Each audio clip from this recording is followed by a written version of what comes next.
Jamie, The Ghosts of Culloden Moor, Book 3. Written by L. Muir. Narrated by Andrew McDermott and Jen McGurk.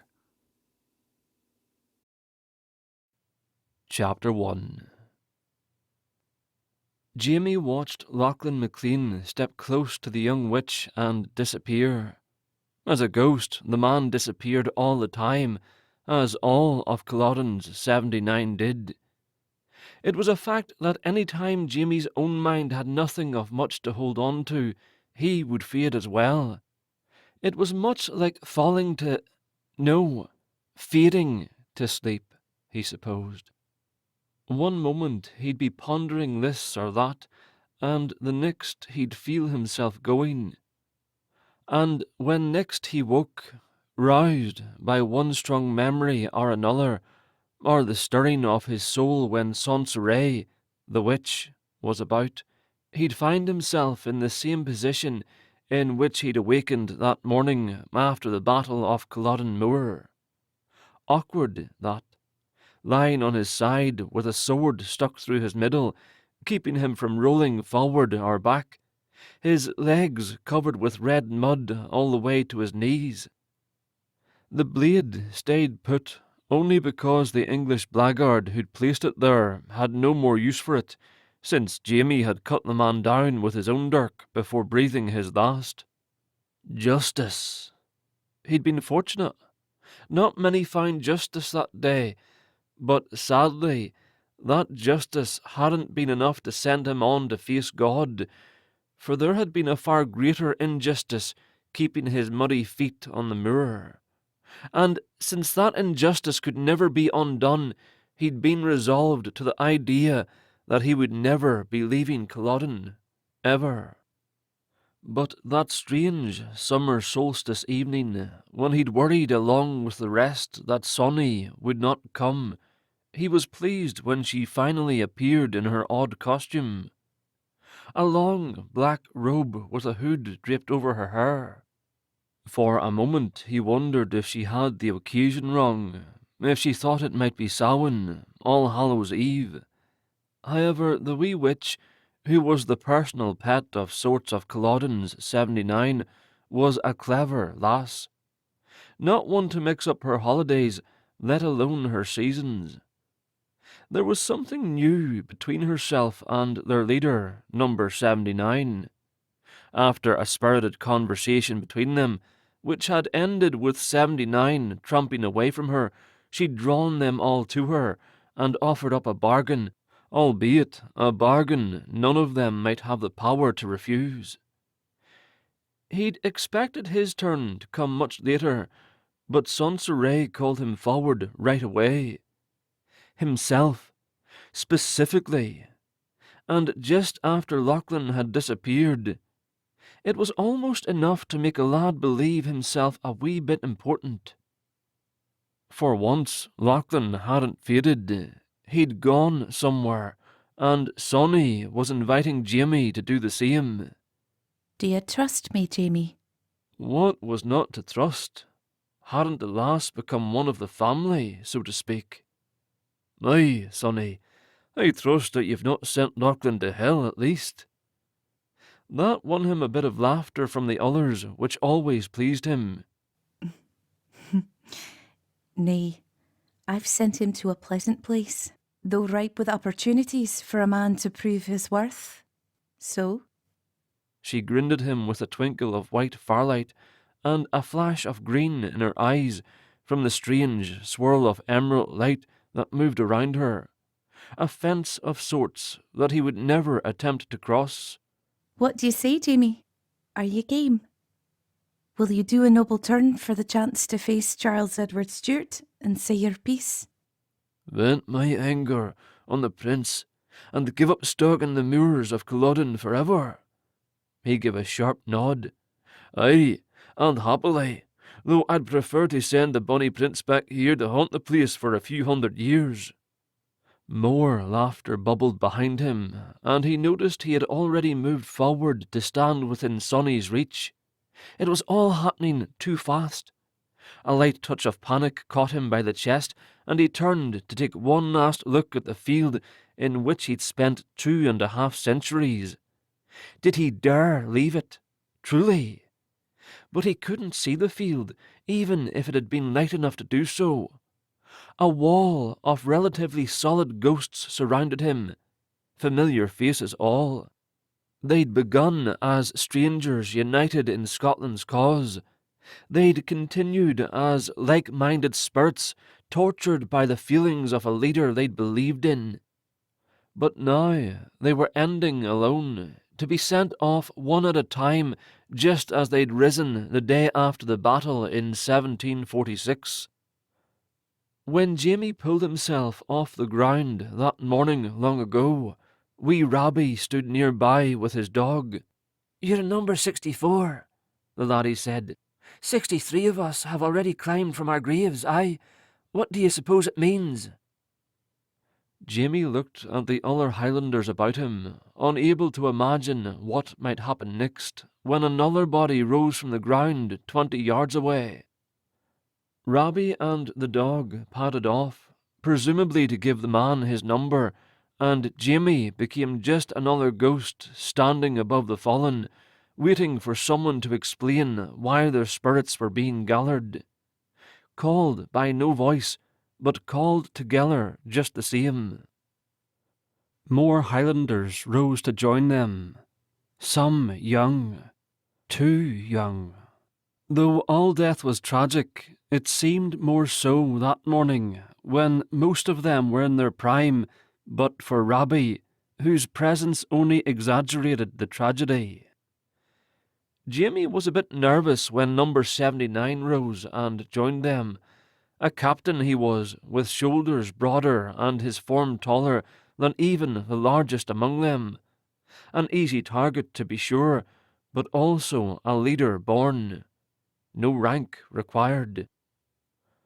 While the big man surveyed the ghosts before him, they waited for the next to rise. From that moment onward, however, the bodies of soldiers lying in rows only moved when the grave detail relocated them. No more spirits joined their number. Jamie couldn't have said why there hadn't been 80 or 78 of them who rose that morning. There was no rhyme or reason to it, but it was a fine mystery to ponder on the odd night when a ghostie felt particularly restless, in no hurry to fade back to sleep again. There were mysteries aplenty at Culloden, of course. For instance, why were they all drawn to Sonny when she was but a wee bairn? And why were they all instantly awakened each and every time she returned? Why did the other ghosts take no notice of her? Why were they somehow apart? And what about the connection that existed between their Sonny and 79? There was something that went unspoken about the man. Sonny seemed to sense it too. In fact, she often went walking with the big, pale-haired Highlander, sometimes for the whole of her visit. What could they have spent so much time discussing? And if Jamie hadn't been imagining it, 79 had been able to kiss the lass in truth, just a wee while ago, though surely their lips, being of different realms, could never have truly touched, could they? But there was no more time to ask questions. There was nothing at all to say to the rest of Culloden's 79. It was time for Jamie to prove he was at least brave enough to go. "Let's be about it then," he shouted, as much to bolster his courage as to preserve his dignity with the others. "I would caution you, Jamie." A small frown marred her brow, but none of the rest were close enough to have seen it. Not even 32, who stood nearest. He was forever tilting his head to the side, trying to hear better. But that concern on her face was for Jamie alone, and it was enough to turn his blood chill, if he had any blood to turn. She waved him nearer. "Dinna wander far, aye?" "Dinna wander far," he whispered. "Far from where, lass?" "Dinna wander far from home, Jamie, until I come for you." Her smile was suddenly bright, a facade, he realized. God go with you, Jamie Houston. Far from home? Can she truly be sending me to Culloden? And whether he willed it or not, he went. Chapter 2. Culloden was stripped from Jamie, or rather, he was violently stripped from Culloden. A neat trick for a man who had nothing solid about him, or at least when he started, he'd been intangible. A range of surprisingly physical things shifted inside him, but the first was his stomach. He was never one for wild rides in a wagon, or faring well on the water. His belly wasn't meant for such things, and always gave him fits. If he'd known what lay beneath him, he might have enjoyed the relief of emptying his gullet, but he dared not do anything more than hang on to his dignity and hope the sensations ended soon, and praise God they did. He was suddenly standing on solid ground again, still in the dark, with his body balanced over his feet. He held his hands out in front of him, prepared to catch himself as the weight of real blood pumped through his person, as it hadn't done for 270 years.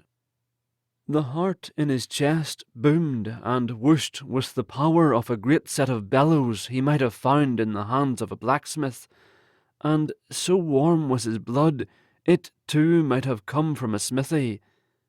But it wasn't the heat of his blood, nor the force of it pushing through his veins that struck him dumb. It was the simple fact that he could feel at all. He was a man again.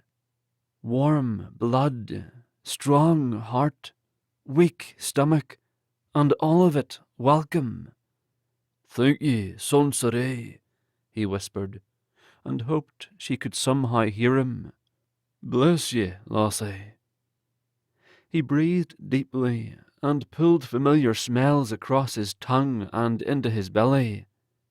Heather, grass, the familiar smells of hay and horse. He was a great hand with the horses back in his lifetime. He had been called upon to soothe Lord Lovat's beasts just a few days, nay, it had been centuries before. Jamie closed his eyes and shook his head, hoping his memories would all settle back into the proper order. Horses. There were horses nearby, and though the night sky wasn't much darker than it had been over Culloden a minute ago, he knew just where he was. Culloden. He asked God to bless Sonny Moor yet again for being so kind as to send a lad home. The knoll that sat against the sky could have been none other than his own. He'd perched upon it most evenings after his mother thought him a bed, but she had to have known that he slept there on fine nights, because she would fling the door open and call him to breakfast. If she thought he was still in bed, she would have hiked the stairs, and when she'd found him gone, she would have bellowed out the window. And if that was his wee knoll set against the night sky, then... He turned slowly, not daring to hope that his family home still stood at his back. In spite of his lack of faith, there it loomed, Kincaid House, a fine manor for raising 2 lads and a lassie.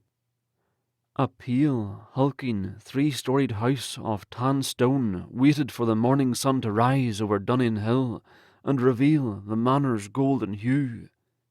Home. His sudden dizziness reminded him that in his present form he did indeed need to breathe. The west tower still stood, though a few stones seemed to be missing from the parapet. The shadow of the largest barn that had once stood off to the left was missing as well. A large, silent fountain stood in the centre of the drive, blocking his view of the front door to the house. No water splashed from it, and there were small lights shining up at the piece from the ground, giving the flowers and figures a menacing aspect. He promised himself that it wouldn't matter if the English now lived within the walls of Kinkeld House. It was gift enough to see the place whole one more time before leaving this earth once and for all in a day or two. The heaviness of his new body weighed at him, made him long for the sleep that had eluded him for all those years since Culloden, so he set off toward the top of his knoll. After all, Sonny had bid him to stay put, had she not? And in the dead of night there seemed to be nothing awake at all, let alone someone who required an heroic deed. In order to earn his meeting with the prince and rid his gut of the bile and anger that still simmered there, he was required to prove his worth, and had a day or two to do it. Afterward, whether he wished it or not, he would move on to that other side of this life. But not yet. Now he wanted true, revitalizing sleep. Jamie settled his backside on the thick grass and looked once more at the tower. He could clearly imagine Elspeth standing at the top of it, her white shift blowing out around her, her pleading hand raised in his direction. But if it had truly been the ghost of her, she'd have been reaching out toward the road, not his knoll. He shook away the wishful thinking with the toss of his head and stretched his still lanky body out along the crest of the hill on his side. He bent a knee to keep from rolling to the base in his sleep, since the sabre that usually propped him up was missing from his middle. It was a strange sensation having such a nuisance missing after all that time. His arm was pillow enough. The air was cool, and his plaid was more of a comfort to him than it had been on the moor. Home, the perfect gift, almost like justice. And with that sweet word echoing in his mind, he drifted off to sleep without fading in the least. His dreams, however, were no more easy than they had been at Culloden. They brought him little refreshment at all. A woman came to him, whispering frantically. Her voice hissed in his ear, close as could be, but he couldn't understand a word. Absently, he waved her away in case she was just a midget. It wouldn't be the first time one of those tiresome insects had chased him off his knoll and driven him back inside the house. Aware of his surroundings, even half asleep, he considered going indoors to find his bed, but then he remembered when he was, and that the inside of Kinkeld House was not his. Neither would any bed be, even if he found a way to get through a locked door. "Sonny," he muttered, "would you send this besom away from me?" He heard a small gasp, and it brought him instantly awake. Sitting up straight, he looked about, but there was nothing on the hill except one weary Scotsman recently returned from the dead. Nothing stirred around the house, and no ghostie, real or imagined, reached out to him from the tower. The moon was just rising in the east, adding its bit of light to the stars, and though he held perfectly still, nothing returned to buzz in his ear. He smiled at the idea of Sonny defending him from winged things, but knew she was probably too occupied, sending Highlanders this way and that. Again he stretched out upon the knoll and flexed his muscles, enjoying the pull of them beneath his skin. He drank in the smell of grass and moss and the fragrance of horses in the distance, and slept uninterrupted for the rest of the night. Chapter 3. Jamie woke to the sound of car wheels crunching on the pebbled drive that surrounded the fancy fountain. Like the thousands of times he'd been stirred awake on the battlefield, he sat up and waited to learn what had awakened him, hoping for something interesting. 2 new gates hadn't been visible in the dark. One stood at the far end of the long drive, at the point where the property ended at the road, and another one at the close end of it. 3 white vans drove around the fountain, the features of which were far less menacing in the daylight, and made their way back out of the gate. They stopped halfway to the road, pulled to the side, and parked. "Are they lost?" The doors exploded out, and a small horde of mortals emerged. Some carried large bits of camera equipment Jamie remembered seeing on the many occasions film crews had come to Culloden. 2 men loaded cables onto each other's shoulders, while others started back toward the house. A film crew at Culloden. He stared at the building, bathed in the orange and yellow glow of morning, and had to admit, after all those years, the structure was still impressive, albeit smaller than the wondrous place of his memories. The decorative stones above and below the larger windows sagged some, making the facade appear more like that of an old woman instead of the firm face of youth. Still, it was in far better condition than the Linnock cottage that still stood on Culloden's field. That landmark wasn't made of stone, however, so even though it had been well cared for, it sagged like an old broom out in the weather for ages. But not Kincaid House. His home would stand another 200 years, surely, and if the owners cared enough about the place to add the elaborate fountain in the drive, they had to be taking fine care of the house as well. He nodded with pride. The Houston descendants would have a fine home for a good long while, or at least the offspring of some other Houston. His mind began to wander down a road of regret, but his thoughts were interrupted. "Hiya!" A bloke stood at the base of the fountain looking up at him, and Jamie's heart raced at the shock of it. Only Sonny and wee Burns were ever able to see him, and no one had hailed him for ages. "I'm sorry," the man said. "Did I say that wrong? Everyone in town has been saying hiya, but maybe it doesn't mean what I thought it did." "A Yank, then?" Jamie nodded while he waited for his heart to settle. "Hello," he finally said. "You said it just fine. Are you Mr. Houston, here to let us inside?" Jamie stood and brushed the back of his kilt while he strode down the hillock. "I am Jamie Houston, aye, but this is no longer my family's home, I'm sorry to say." "Ah, well," the fellow smiled and held out his hand. "I thought you looked a lot younger than the guy on the phone." The Yank looked around, then gave Jamie a smile. "Either he's late or we're early. I'm Dawson Griggs." 2 others who were not burdened with heavy equipment came to join them and held out their hands for a good shake. Dawson introduced them. "This is Matt and Took." He pointed to his friends. Matt was a young, darkly tanned fellow with only a short fuzz of gold hair on his head. Took was a little older than the other 2, with long, curly hair. Dreadlocks, they were called. "Did you say this place used to belong to your family?" asked the latter. "Okay," Jamie said, proud to claim that truth. "I was raised here." "Really?"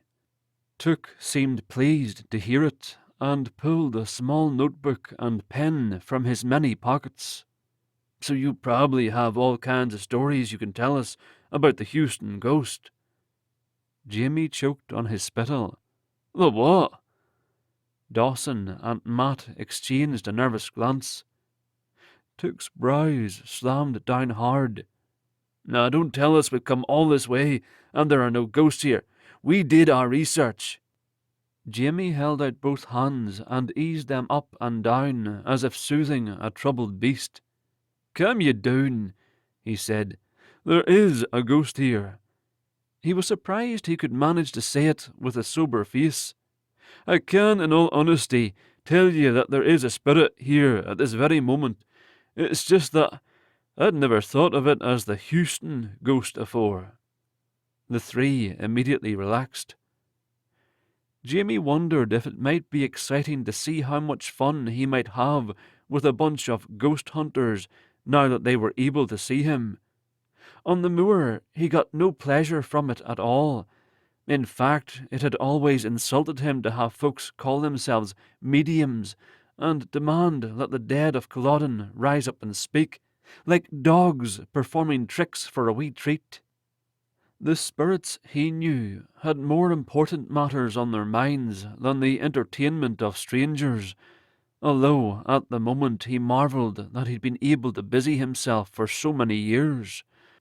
Perhaps it was the simple fact that Jamie wasn't currently a ghost that made him feel mischievous once again. After all, he had mortal time on his hands, and the matters that occupied his mind while haunting Culloden didn't seem so pressing that morning, perhaps because his revenge was close at hand. A few drops of excitement in his blood was a heady thing indeed, and he decided he wanted more. A great deal more. And though the trio was obviously expecting some entertainment to be had at Kinkeld House, little did they know they would be the ones providing it. "How do you know?" Matt fumbled with a pocket and pulled out a small machine of some sort and started pointing it in different directions. Jamie had seen something similar in the hand of a man who was measuring the temperature around the grave markers. "I mean, how do you know the ghost is here now?" Jamie grinned. "Because I am here now." The honest truth, surely, and Jamie Archibald Houston was nothing if not honest. Dawson's attention snapped too. "And this ghost likes you or something?" Jamie nodded, but allowed the man to interpret it how he would. He'd not lied, for he liked himself fine. Matt moved his gadget closer to Jamie's person and peered intently at the little screen, but since Jamie was as warm as the rest of them, he doubted the machine would detect any sudden drop in temperature. "Well, if the ghost likes you..." Took looked him over from head to toe, from toe to head, then grinned as well. "How would you like to be on TV?" "Are you kidding me?" Matt showed his screen to the other two, and they all turned to look at him with wide eyes. Took put his hands together as if praying. "Please say you'll help us." Jamie could just imagine how tickled his fellow ghosties would be to look over some youngster's shoulder, only to find his familiar mug on a small screen, if in fact any of his fellows were still on the moor to see it. But no matter, he'd still enjoy rattling his chains for the Yanks who seemed so desperate to be frightened. He grinned until he thought his cheeks might tear. "Of course I'll help." And perhaps in the doing he'd find a noble deed that wanted doing. "Brace yourself, your Majesty." He wished the young prince would somehow hear his warning and know that an angry Highlander would soon be on his way to have words with him. Chapter 4. A small blue car turned off the main motorway and headed down the long drive. Inside it was likely to be this Houston relative come to let the film folk in.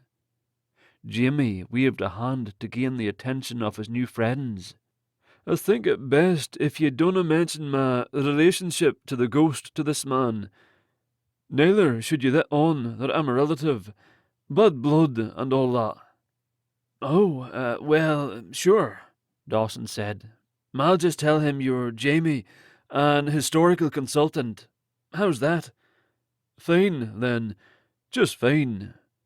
Jamie only hoped the history of which they needed consulting would date back before April 1746. After that, he only knew what he'd heard and seen from the moor itself, or on small television screens and mobile telephones. The blue car stopped next to the fountain. Inside it was a wrinkled, weather-worn man with a shock of white hair over each ear. He climbed out of the vehicle with the help of a cane that appeared as knobby and weather-worn as himself. "Hello there! Hello!"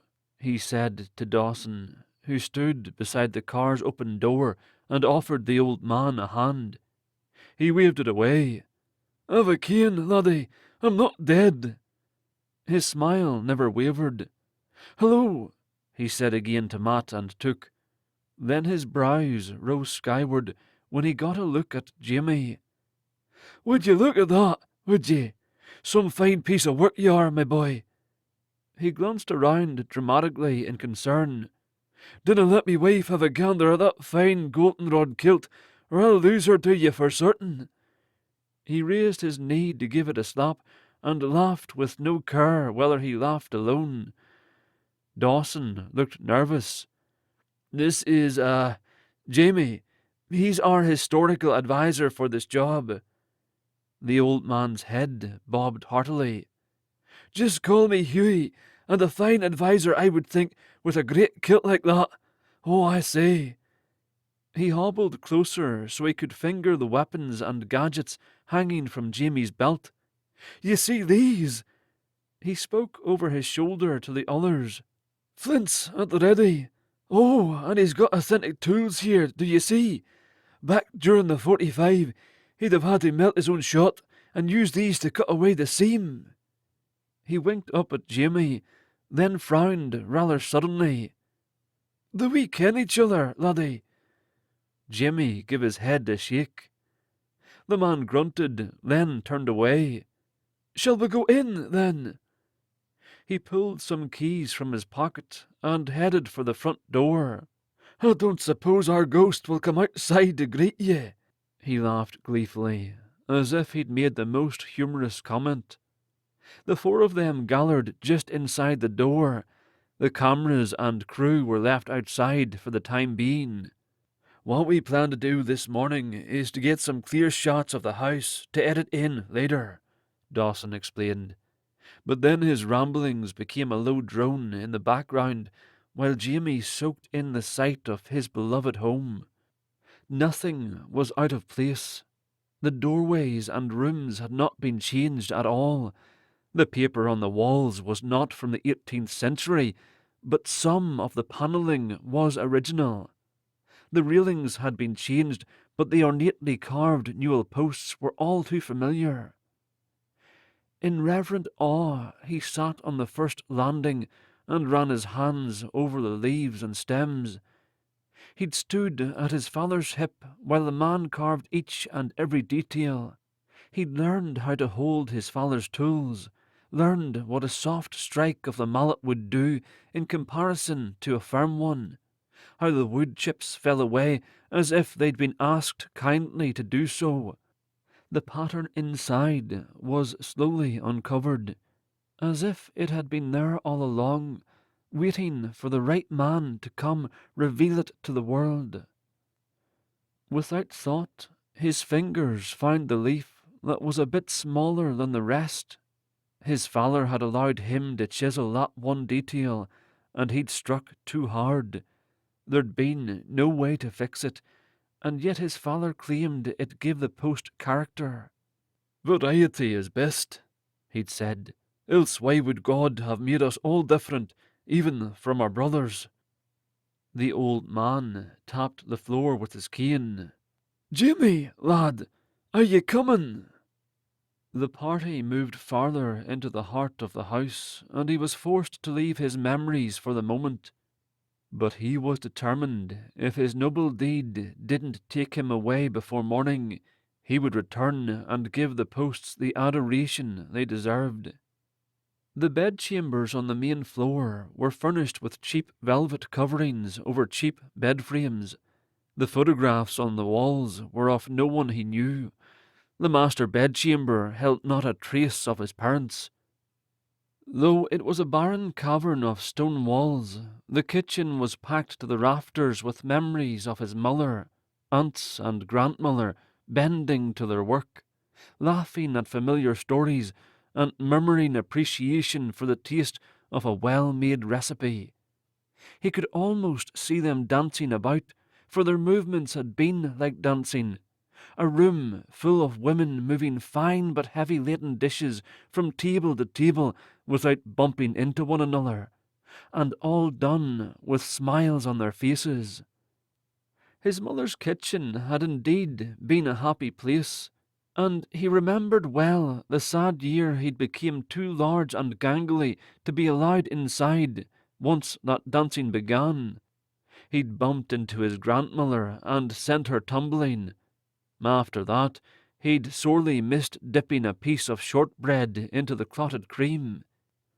He'd become just another of the menfolk who had to wait at the table for his meal to be served. Only it was worse for him. He knew that not all of the delicious things in the kitchens made it to the table. When he asked his mother about it, she gave him a riddle instead. If Sweesan likes tarts best, Sweesan gets the biggest tart. He'd held a certain malice toward his sister Swayson ever since, but later, of course, he'd come to understand that he was given certain privileges himself because his mother knew what it meant to him, and his annoyance with his sister paled. What he wouldn't give to see Swayson again, learning those dance steps in the kitchen. He could almost see her. A dark-haired lass in a white nightdress appeared at one end of the kitchen and paced to the other, wringing her hands as she went. I dinna ken. I cannae remember. Then again, I dinna ken. I cannae remember. Swayson. The name tripped off his tongue before he thought about his ghost-hunting companions. The lass turned to face him. Her eyes flew wide, and she screamed. She fainted, but before Jamie could reach her, she disappeared altogether, but her shriek still echoed against the bare stones. A ghost! Truly! What in the hell was that? Took's voice fell like a heavy stone to the floor. Dawson gave his friend a pointed look. Tell me you were recording. Wide-eyed, Matt stood with his hands held out, like he expected the walls to start moving in to crush him. Dude, he said. Then he repeated himself half a dozen times before Dawson told him to shut up. Took let loose a disgusted sigh. No, we weren't recording anything, okay? He and Dawson exchanged a look. Then the latter turned that look on Jamie. Do you think you can get her to come back again? The old man poked his head in the kitchen. He'd been to the water closet. Dinna fash, laddies. She'll not be likely to show herself until dark now, will she? And sometimes in the wee hours, just as the horizon turns a pale shade of blue. Either the flush of the toilet had covered the sound of the scream, or the man's hearing was questionable. He motioned for them to come. I'll show you upstairs to the solar. Something there you'll want to see. Took and Dawson shared a knowing glance with Jamie, then followed Hughie out, but they peeked back over their shoulders as they went, searching the far wall. Matt shook his head and hurried after them. The young man was terrified, which might prove to be a problem given his career, searching for ghosts on a daily basis. As for Jamie, he couldn't quite make his feet move, still shaken by the female ghostie. It hadn't been his sister, Swayson, no matter how much he would have liked to see her face again. The dark hair had given him hope, but just a flash of the lass's face had crushed his chest like a mishandled caber. He now knew who it was that haunted Kinkeld House, and the ghost hunters were wrong. She wasn't a Houston.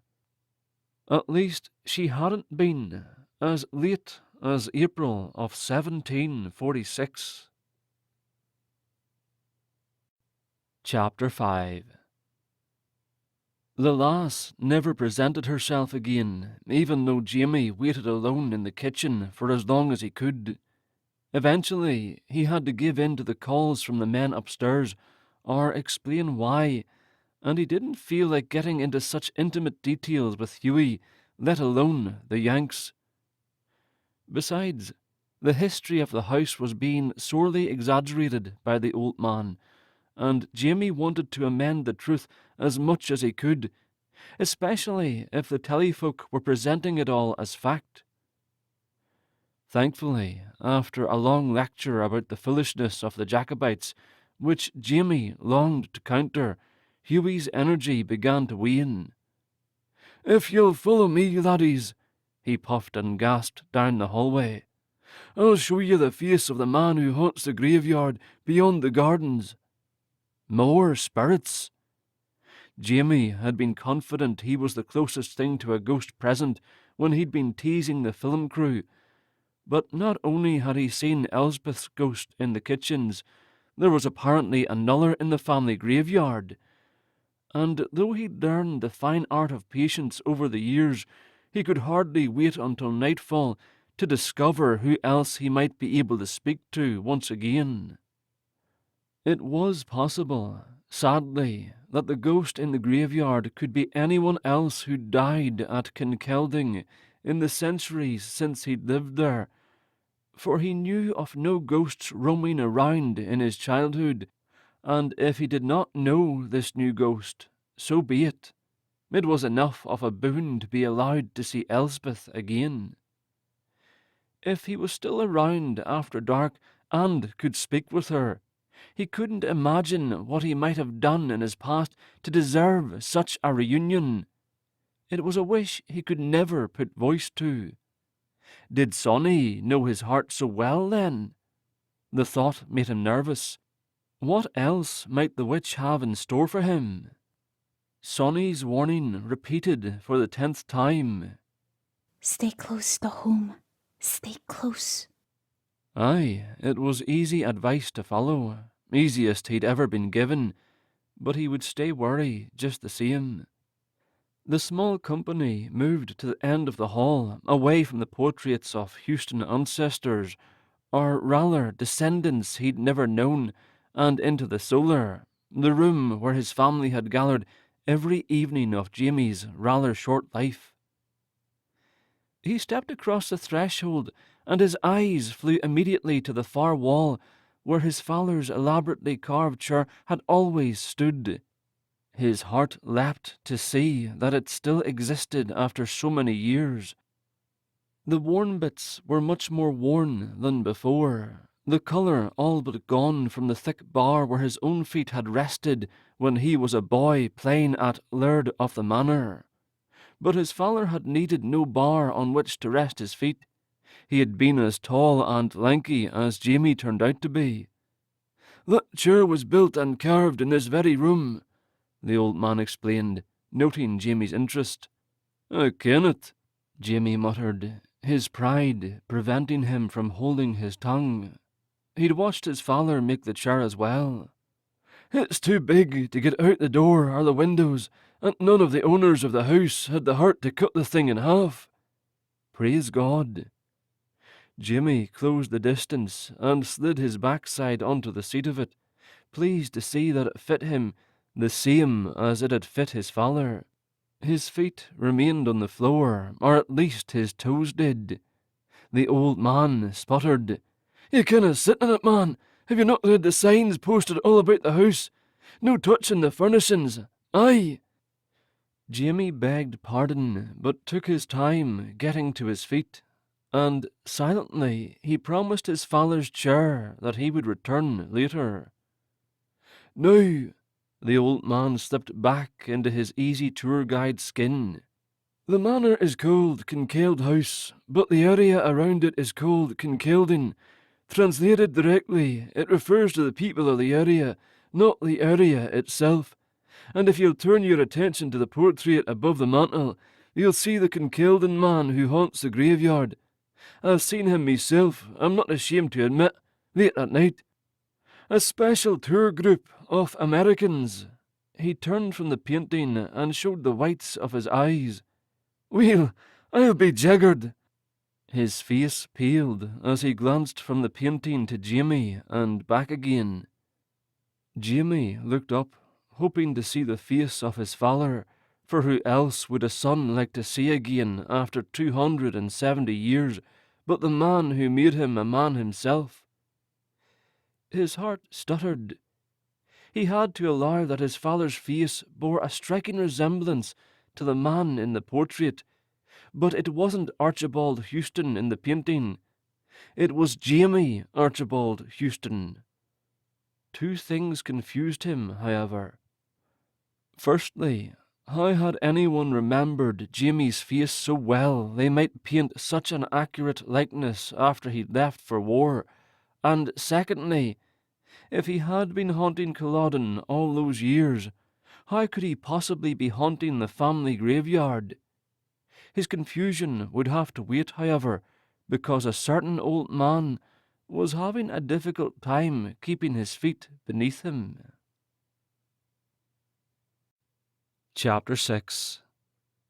Glaring up at Jamie from where he'd fallen on the floor, Hughie demanded to know who he was. A direct descendant, obviously, of James Houston, who was killed in the Battle of Culloden Moor. It grated on his soul to lie, even a little, but he had no choice.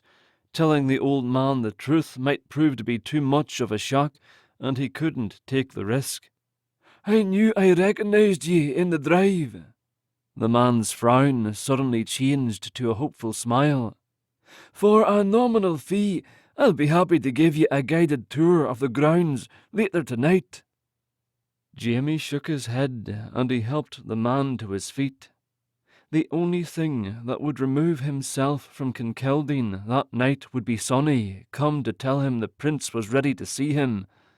Otherwise he'd roam the place as he pleased, and ferret out whatever ghosts lingered on the property. He's with us, remember. Dawson gave the old man a stern stare. And we've booked the place until tomorrow morning. Jamie will be touring the graveyard with us. He turned to glare at Took. And the cameras and equipment will be recording. Now, let's make sure that happens. Took and the old man left the room, and Dawson put a hand on Jamie's chest to hold him back. Look, man, he said quietly, I'll pay for your time, and I'll pay you well if everything works out tonight. I mean, if we get some good stuff on film. Nay, Jamie shook his head. No need to pay me. I'll stay as long as I'm able, but I cannot tell how long that may be. The man's face lightened a bit. That's great. As long as you can, that's all I ask. And with that, he all but danced from the room. Jamie turned again to face his likeness. There were aspects that reminded him of his father, so much he could hear the rumble of the man's voice still in his head, and in spite of the fact that he also resembled his brother, Ian, the painting was clearly meant to be of himself. He didn't recognize the name of the painter, but his heart stuttered again, and actual tears filled his frail mortal eyes when he read the brass plate at the base of the ornate frame. James Archibald Houston, our Jamie, lost at Culloden, found in our hearts. But what about Ian? When Jamie had risen from the dead, the morning after the battle, he'd looked for his brother and not found him. His spirit was not among Culloden's 79, so he'd hoped with all his might that Ian had survived. But there had been so very many who had fallen, so many bodies that might have been Ian's, but instead of look for him, he clung to the hope that his brother had been able to flee. After some time, news trickled back. Conversations were overheard and passed on. The butcher had sent his marauders into the Highlands to finish off all those who had dared to fight for Charles Edward Stuart. So if his brother had survived the battle itself, he might not have survived the horror of what followed. There came a point when the anguish of not knowing was simply too much to bear, and from that moment on he'd had no choice but to put the fate of his family aside, to stop wondering, to stop feeling. It had been far too easy a task. And until Sonny showed up at Culloden, blinking at them all between folds of blankets, he'd probably gone right on, not feeling forever.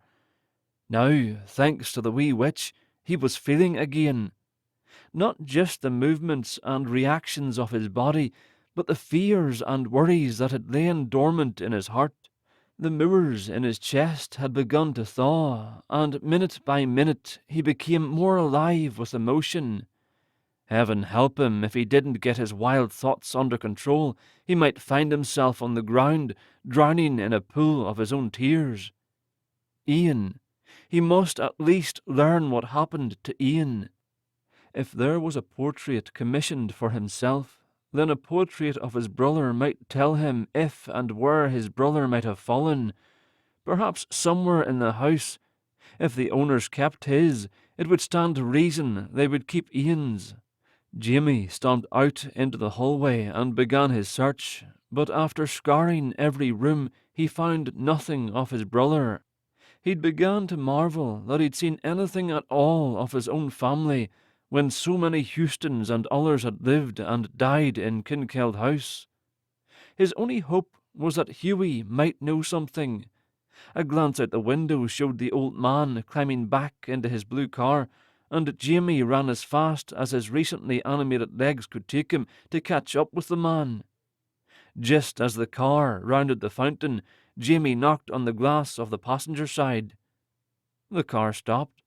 Hughie rolled down the window, and the hope on his face might have been for an extra coin, but Jamie had nothing for him.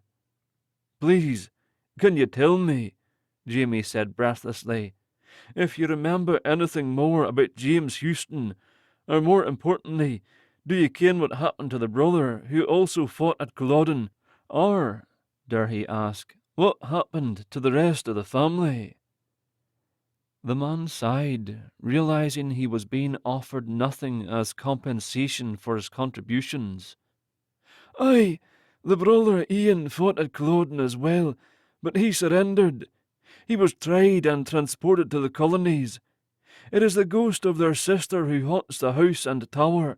I believe she jumped to her death." Jamie nodded and let the man leave. No, Suisun would never have done such a thing. Suisun, with her hearty laughter and teasing ways. He missed her more than he ever would have imagined in his youth. He only hoped the lass didn't grieve too much when he was unable to come home again. He already knew the female ghost was not his sister, so that meant it was Elspeth who had jumped from the tower.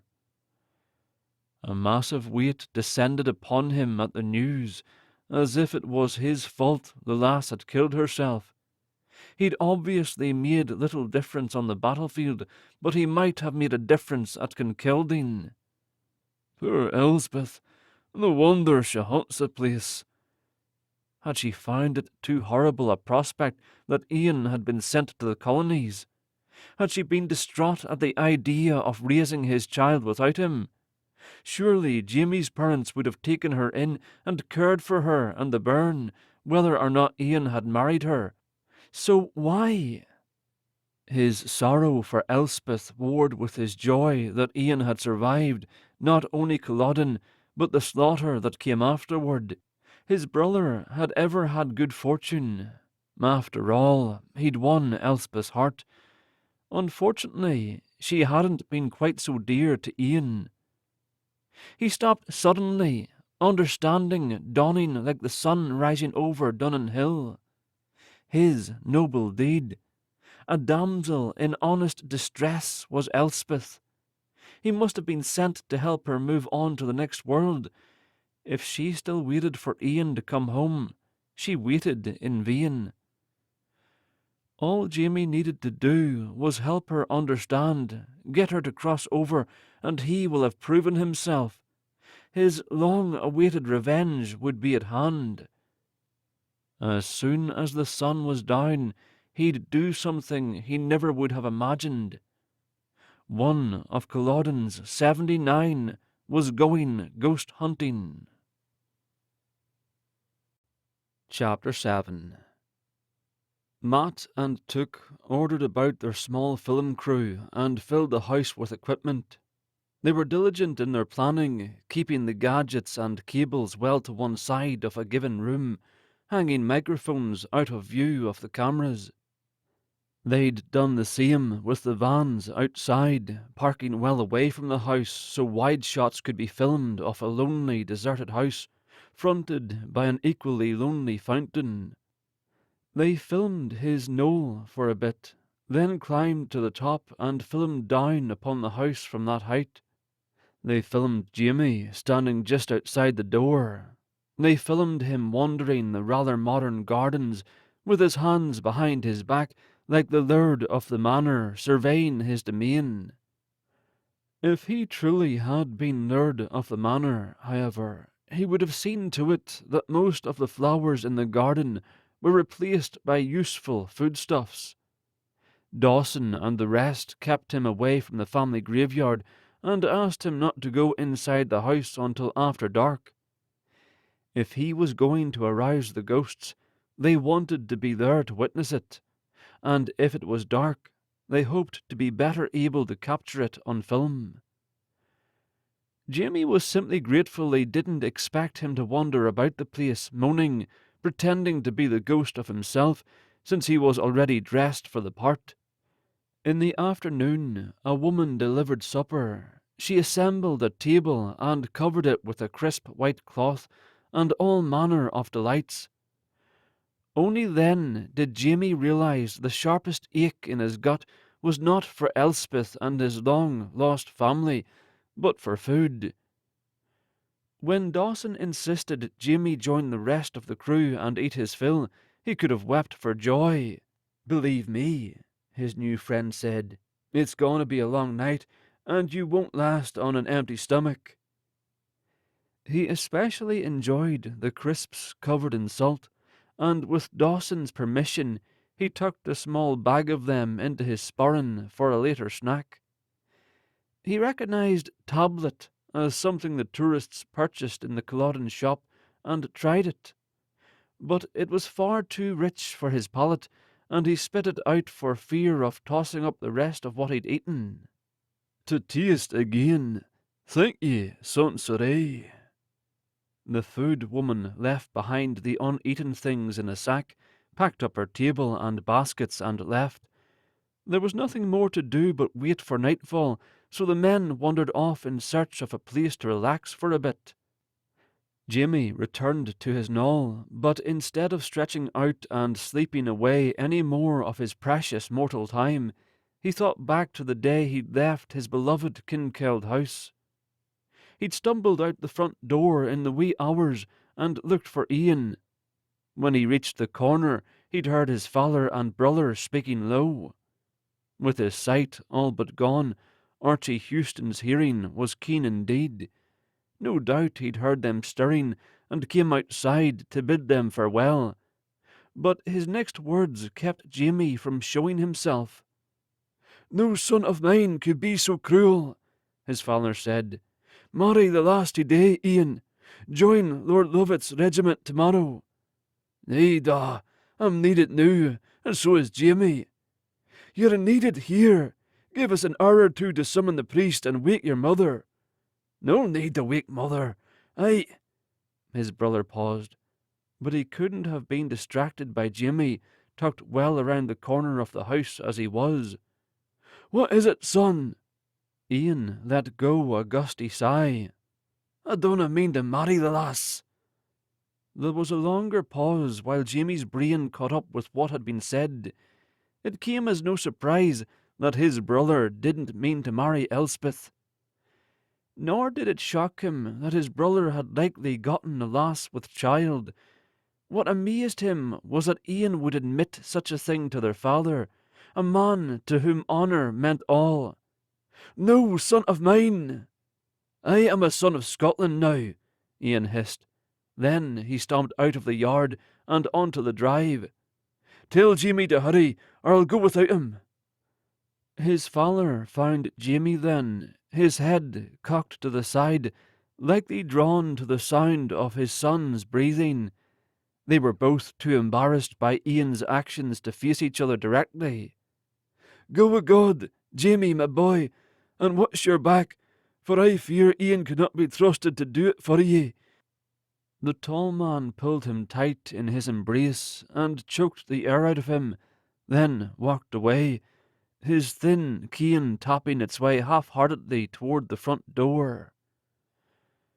Jamie wiped his eyes and bore down to keep from weeping like a woman.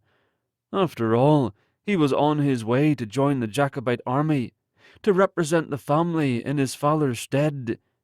With his and Ian's help, God's chosen prince would be back on the throne where he belonged, and Ian wouldn't wait for him to wipe his nose and bid the womenfolk farewell. His brother was halfway to the road by the time Jamie caught up with him. Ian slapped him on the back and gave him a shove like he'd done often. Jamie shoved him back, proving he was his brother's equal in all things. They tussled to the end of the drive, then sobered. Just before they took that first step into soldiery adventure, they turned to look back at Kinkeld House. A farewell glance at a place they knew, deep inside, they might not ever see again. The eastern sky was changing from palest blue to palest yellow. The corner of the house lightened with it. The top of the west tower shone like a torch held above the rooftop. "Do you think we'll live long enough to see home again?" Jamie whispered. He needed just a little encouragement to help him turn away. "Perhaps not," his brother said, denying him that reassurance. "It's a wide, wide world, with much to offer a willing soldier." Ian turned and stepped onto the road. "But at least you'll be lord of the manor one day. Surely you mean to come back if we survive the war?" "Nay, Jamie, I'll not return to Culloden." He slapped Jamie on the shoulder again. "It's all yours, all of it." He remembered the harsh words his brother had exchanged with their father. "But Dad didn't mean what he said." Ian's brow lowered like a dark storm. "He meant it, Jamie, and I'll not return just to see if he takes it back again." He glared toward the house.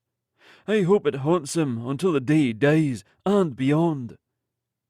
His attention caught on something and his eyes narrowed, but then he turned and stomped away just as purposefully as before.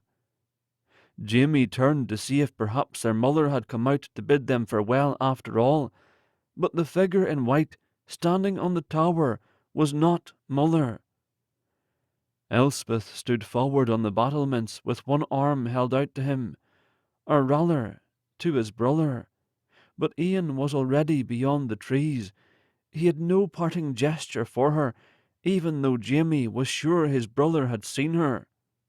For the sparest moment he entertained the possibility of returning to the house, of allowing his brother to go and fight without him. He wondered if it would even be possible to get the lass to see him clearly, to realize that one of the Houston lads truly loved her, just not the one she had supposed. But he couldn't do that. He'd given his word to his father. He would join Lord Lovett in his father's stead, and he vowed privately that he would never let his father down as Ian had done. Archibald Houston's familiar words echoed in his ears. "Why else would God have made us all different, even from our brothers?" No, he couldn't go back. He couldn't make things right for Elspeth, but he could give her something, and give himself a bit of comfort in the meantime. He could pretend for another moment that Elspeth really saw him, that she was reaching out to him and not to Ian. It was something he was forced to do at times, to convince himself that he was a man like any other, not just a second son, a second choice. He put his hand to his mouth, then raised it and blew the kiss her way. From the distance he couldn't be sure, but thought she pretended to catch it. Then once again she extended her hand. He reached toward her in turn, as if they might touch fingers if they simply stretched far enough. Then, after a nod, he turned away. He never told Ian about that kiss. He kept that experience to himself through marches and long nights, standing guard and drilling with other Highlanders. He doubted Ian would have been moved by it in any case. His brother had seen the vision in white for himself and not bothered to acknowledge it. So if Jamie mentioned the gesture he and the lass had exchanged, Ian might have marked him for being soft.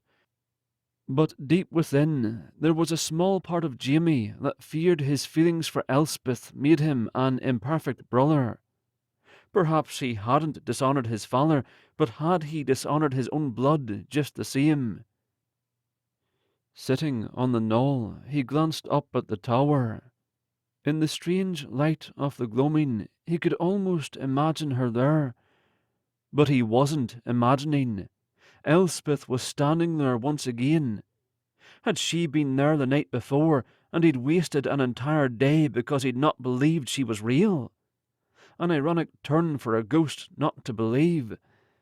Jamie dared not climb to his feet, trying not to draw attention, hoping the others couldn't see her as he could. Still in her white nightdress, Elspeth reached toward the road. The pale cloth had an unearthly glow about it, and Jamie knew without a doubt that the lassie's spirit lingered there, roused by the same memory he'd just been recalling in his own mind. He turned to look at the road, almost expecting to see an eager version of himself and Ian turning back at the drive for one last glimpse. But there was no one. He looked again to Elspeth and watched as she caught another kiss, the same as she'd done that night long ago. Only how sad it was that there was no one blowing it to her. And as he continued to watch, the lass's form began to fade. Fading to sleep, just as he had hundreds of times. But where would she go? Had she truly taken her own life? The answer was clear enough a moment later when her form appeared on the ground below the tower, where she would have landed if she jumped from the parapet. Poor lassie! The light faded into the pavement there and was gone. Jamie was caught off guard by the swell of anger he suddenly felt towards his brother. What was wrong with him? After all, he'd worried about Ian for far too long to harbour a grudge against him now. Besides, he couldn't have known what Elspeth would do. Perhaps if Jamie had been a little braver himself, a little less keen to impress his father, and a little more keen on helping the lass, he would have turned back that morning. He might have found a way to make Elspeth happy.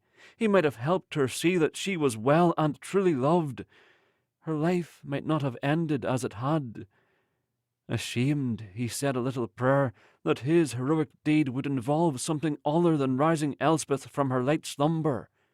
But even as he made the wish, he knew it was in vain. He could not collect his boon if he left the lass to suffer the same fate from which Sonny had saved him. He simply had to help her. It would prove best for them both. The problem would be enticing the lass to move on. What revenge could he entice her with? What injustice would he have the power to right? He was no witch, and Sonny was far too busy to come to his aid. Besides, heroes needed no aid, else they would not be heroes. Chapter 8. Jamie looked toward the fountain and found Dawson watching him with interest. "What do you think, Jamie?" he shouted. "Feel like doing a little ghost hunting?" Obviously, the fellow had been blind to Elspeth's figure on the tower, even though he had a clear view of the parapet from where he stood. Jamie took a deep breath and let it out slowly, savouring the fact that he could breathe in the familiar flavours of Culloden, at least for the time being. The only smell missing was that of baking bread, a smell that swirled around in his head in the mornings and faded, but never completely vanished at night.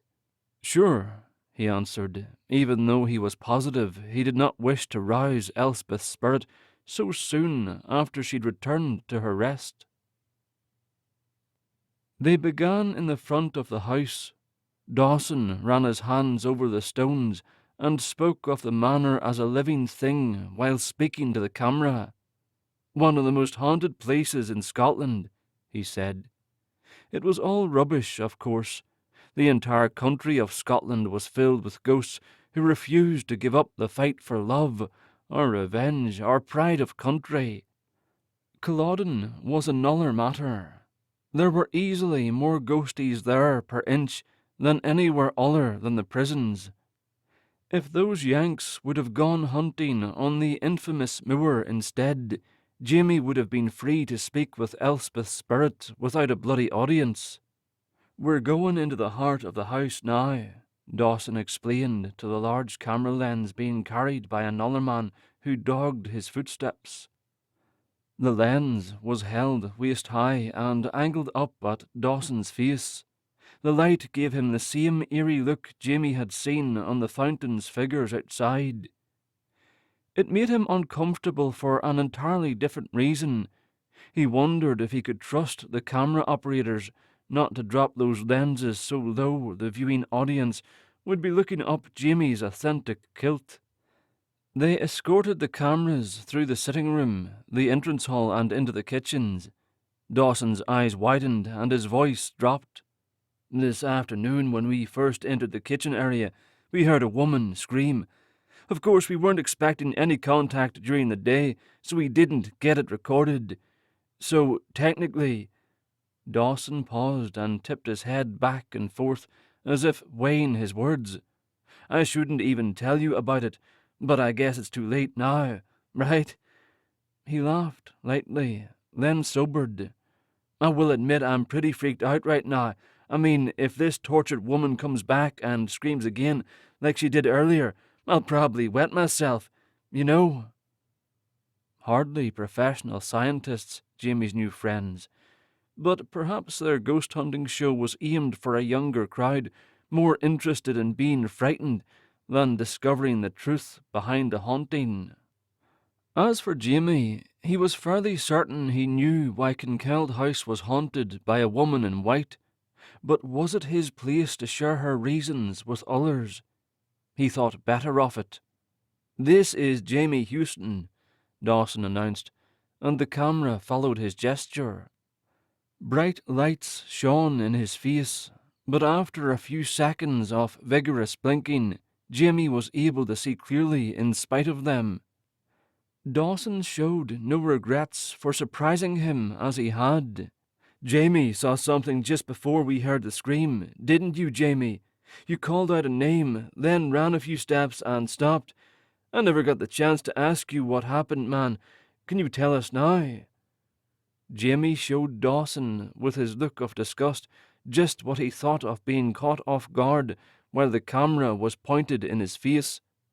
But once again he found it difficult not to tell the truth. He was free to walk away, he supposed, but he might lose his chance to roam the grounds, something he couldn't risk with time ticking away as it was. He would simply have to watch his tongue and not tell secrets that were not his to tell. "I saw a woman in white," he said, "standing about there." He pointed to where Elspeth had stopped and screamed before melting away like so much froth. "And you called out a name. You're from around here, Jamie. Did you recognize her or something?" Did he tell the truth? Perhaps a heavy helping of honesty might satisfy Dawson, and Jamie would be able to go about his business. Perhaps the man simply needed a good fright to clear him out of the way, so he could do his noble deed for Elspeth before his time was done. Prince Charles Edward Stuart might very well be waiting for him at that moment. It was all the excuse he needed to get on with ridding the place of the Yanks before he went about ridding it of ghosts. "Aye, I recognized the lass," he said casually.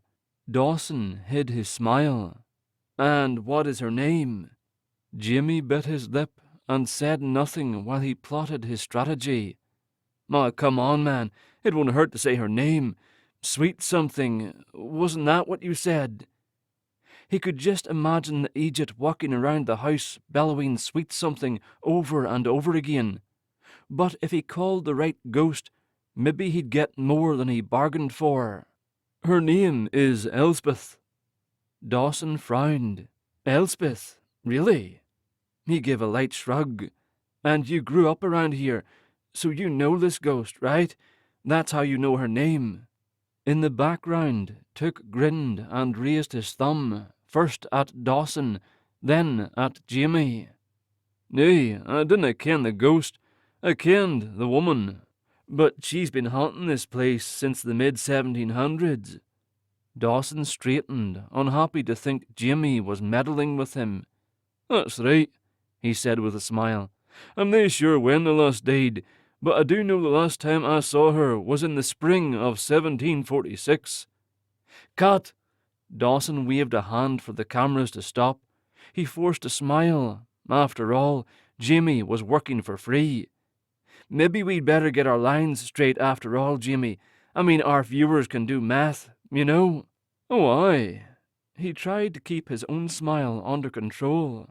And we're not going to try to convince them that you're, nearly 300 years old? Jamie shook his head. Nay, 288 by my reckoning. I was just 18. I hate to break it to you, Took said, coming forward, but you still look 18. When I was killed at Culloden, Moor.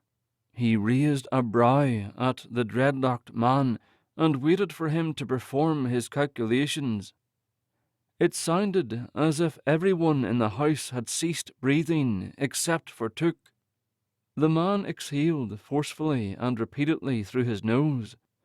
His stick-like hair whipped back and forth each time he turned to pace in the opposite direction, which was often, considering the small space at the back of the kitchen. We should have hired an actor, he muttered. Rented a kilt, written a script. But we don't have time, Dawson complained. I know.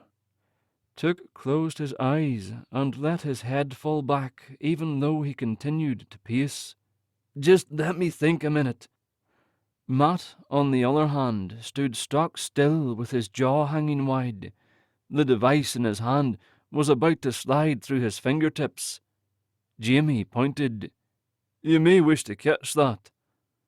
The fellow looked at his hand, seemed to remember what he was supposed to be doing, then lifted the little silver box and pointed it at Jamie. That's better, he said, and gave the poor kid a grin. Matt recovered his jaw and returned a rather dazed smile. So you're the ghost you were talking about, right? When you said the ghost is here because I'm here. Jamie toyed with the idea of lying to him just because he seemed so nervous, but perhaps the chain rattling should begin with the weakest member. Oh, aye, I'm a ghost, but there are two others here, if you'll remember. When Elspeth wakes again, I wouldn't want to be ye, of course. Me? Why? He looked over each shoulder, then stepped closer to Jamie, until he remembered that Jamie was a ghost too, which made him jump back again. The look in his eye nearly earned him sympathy, but Jamie wouldn't worry about that. He had an appointment to keep, after all, and he wasn't interested in waiting another 270 years to reschedule. Suddenly, the line from a horror movie came to mind. It took effort indeed to keep his expression sober while he delivered it. Because, laddie, she knows what scares ye. Jamie's breath caught when the lovely figure of Elspeth began to materialize next to his nervous friend. That's not funny, Matt said firmly, though his raised hand clearly shook. He jumped to the side and stared at the lass who, that time at least, was visible to all. Took stopped muttering. Hello, Elspeth, Jamie said, then gave her a formal bow like he would have done long ago. James Houston, she said, and gave him a brief curtsy. Dinna leave me in suspense, laddie. Where's your brother? She glanced at the doorway 3 times before her smile fell away. Suddenly he was 18 again and felt more invisible than all those years roaming the moor. Chapter 9. The lass wished to ken where his brother was. She had barely a greeting for him, and all the worry in the world for Ian. He couldn't help but be bitter about it. After all, he'd thought about her nearly every day for what must surely have been 100,000 days, and Ian had given her less than a minute's consideration the day he left home. If his brother had thought kindly about Elspeth more than 100 times the remainder of his life, Jamie would have been surprised. But to say as much would be cruel, and he was not cruel. "I am sorry, Elspeth," he said. "He's not with me this night." He dared not speak of ghosts or the actual year, for he didn't know if the lass was aware she'd died. Some on the battlefield were unable to comprehend what had truly happened to them, and wandered about looking for a purpose. There was one sad fellow who couldn't seem to get past the fact that the Jacobites had truly been defeated, and the word defeated was all he could ever bring himself to say to mortals and ghosts alike. Jamie knew of a few blokes working at Culloden's great visitor centre who had the same difficulty believing the recent referendum had failed. Not with you? Elspeth repeated, and glanced at the doorway again, still expecting Ian, despite Jamie's answer. And why not? Where is he? I've been waiting so long. Jamie nodded. "I ken you have, lassie, and I ken just how long it's been, but for me it's good to see your charming self again, I must say." Her head turned sharply to face him. Aye, and thank you. She finally took notice of the mortal quivering next to them both. And who are you, laddie? What do you want from a weary ghostie like myself? Ah, so she was aware, then. Jamie was relieved to hear it, for it would naturally be a simpler thing to get the lass to move on to whatever came after, if she already knew her worldly life was done. Matt gaped silently at Elspeth, a great brown trout begging for water. Jamie elbowed the lad. "Dinna fash, Matt, she willna harm ye." He gave the lass a sly smile. Nay, I will nae harm ya, if you run fast and far enough, aye? She leaned close and regarded the poor laddie up and down, her nose coming close enough to touch his, though he obviously couldn't feel it. Jimmy bit his lips to keep from laughing. "Run," Matt stammered. Aye, fast and far. Off you go then.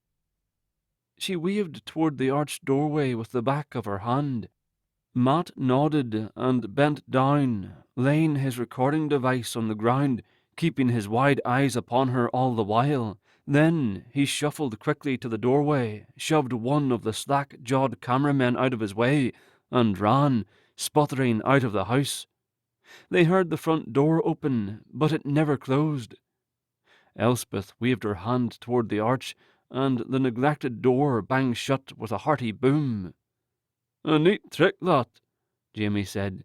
"I've never learned to move much. Of course, on the moor, there isn't much that needs moving." She instantly sobered. You died at Culloden then, like they said? It warmed his heart to hear the concern in her voice. It gave him hope that she might remember the days when she had eyes only for him.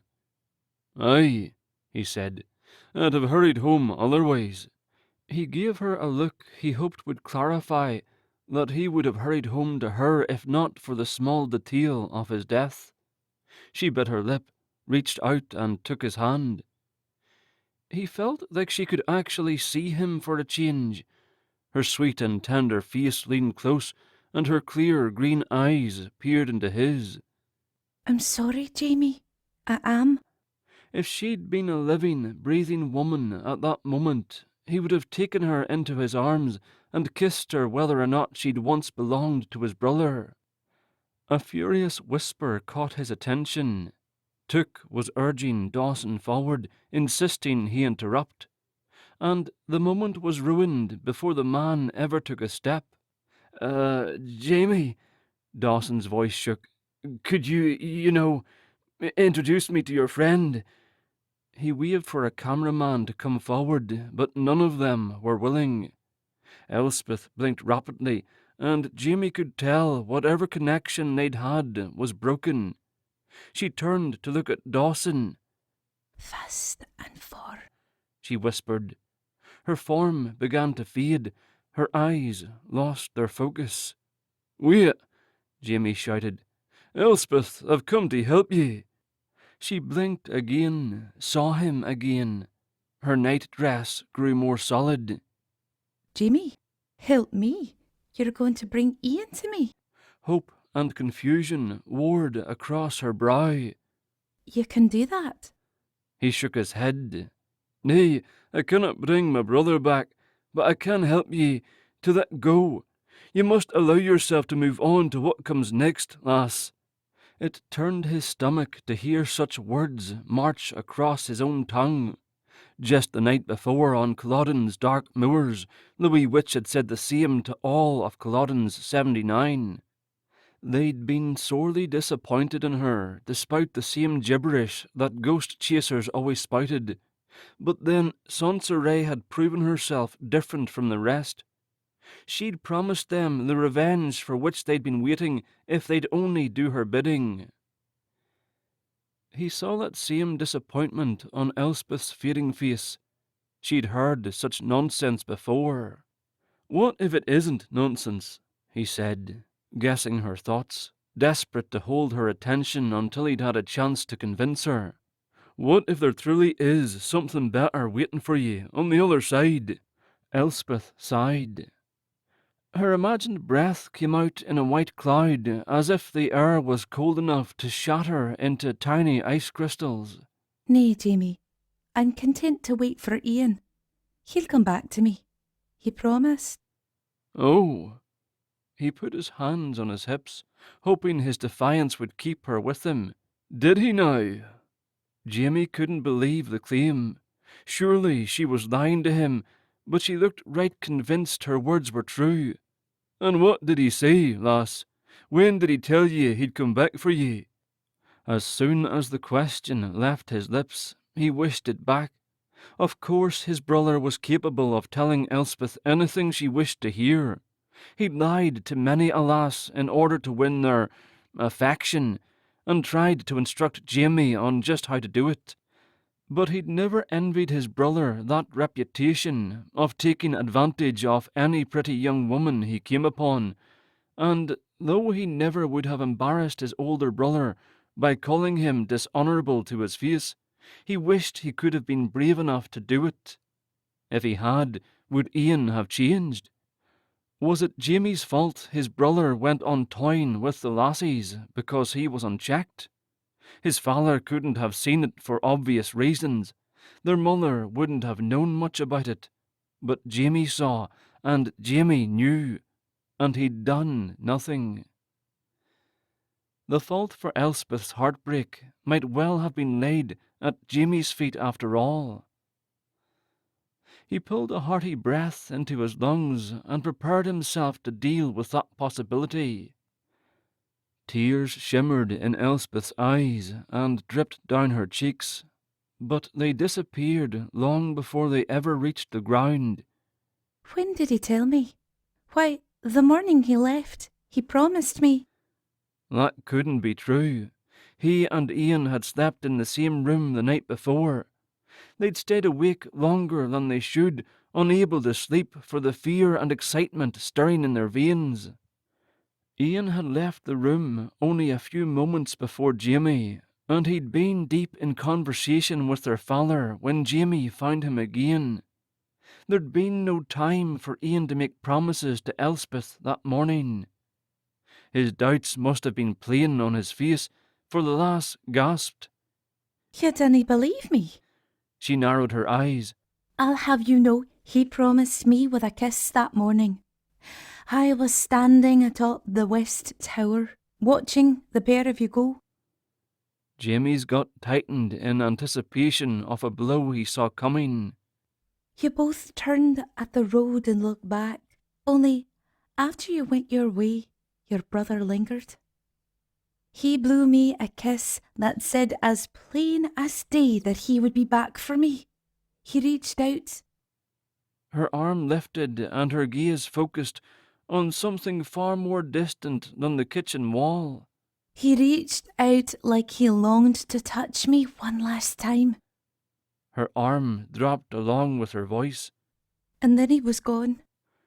She closed her eyes as if the tenderness of her memory was simply too much to bear. When she opened them again, she leaned toward Jamie and put her own hands on her hips. The least I can do for the man is wait for him, Jamie Houston. He'll be sore if I give up on him, aye? She glanced at Dawson and the others like they were little more than unwanted furnishings. This is your home, remember? It is only my opinion, but I do not believe you should allow beasts into the house. It was all the encouragement the Yanks needed to scramble their way to the front door, which, by the way, closed quietly. Elspeth gave a good riddance nod in their wake, stretched her neck from side to side, and closed her eyes again. Her face was suddenly drawn and creased with tired lines, like she'd lost many a night's sleep waiting for that silent promise to be kept. And as she faded, Jamie decided it might be best not to tell her that it already had been. Chapter 10. Elspeth felt her mind stirring, but tried to ignore it. Waking meant pain each and every time. It wasn't the flagstones beneath her that made her ache, of course. She was long past feeling anything so physical. There would be no ache in her bones, her head or her belly. No, it was only her heart, ethereal as it may be. For 270 years she'd ached, and if she was very careful and allowed her mind to still, she could postpone the return of her woes for a day, maybe more. It was a fact she was usually unaware how much actual time passed between wakings. She only knew the year because of things she overheard.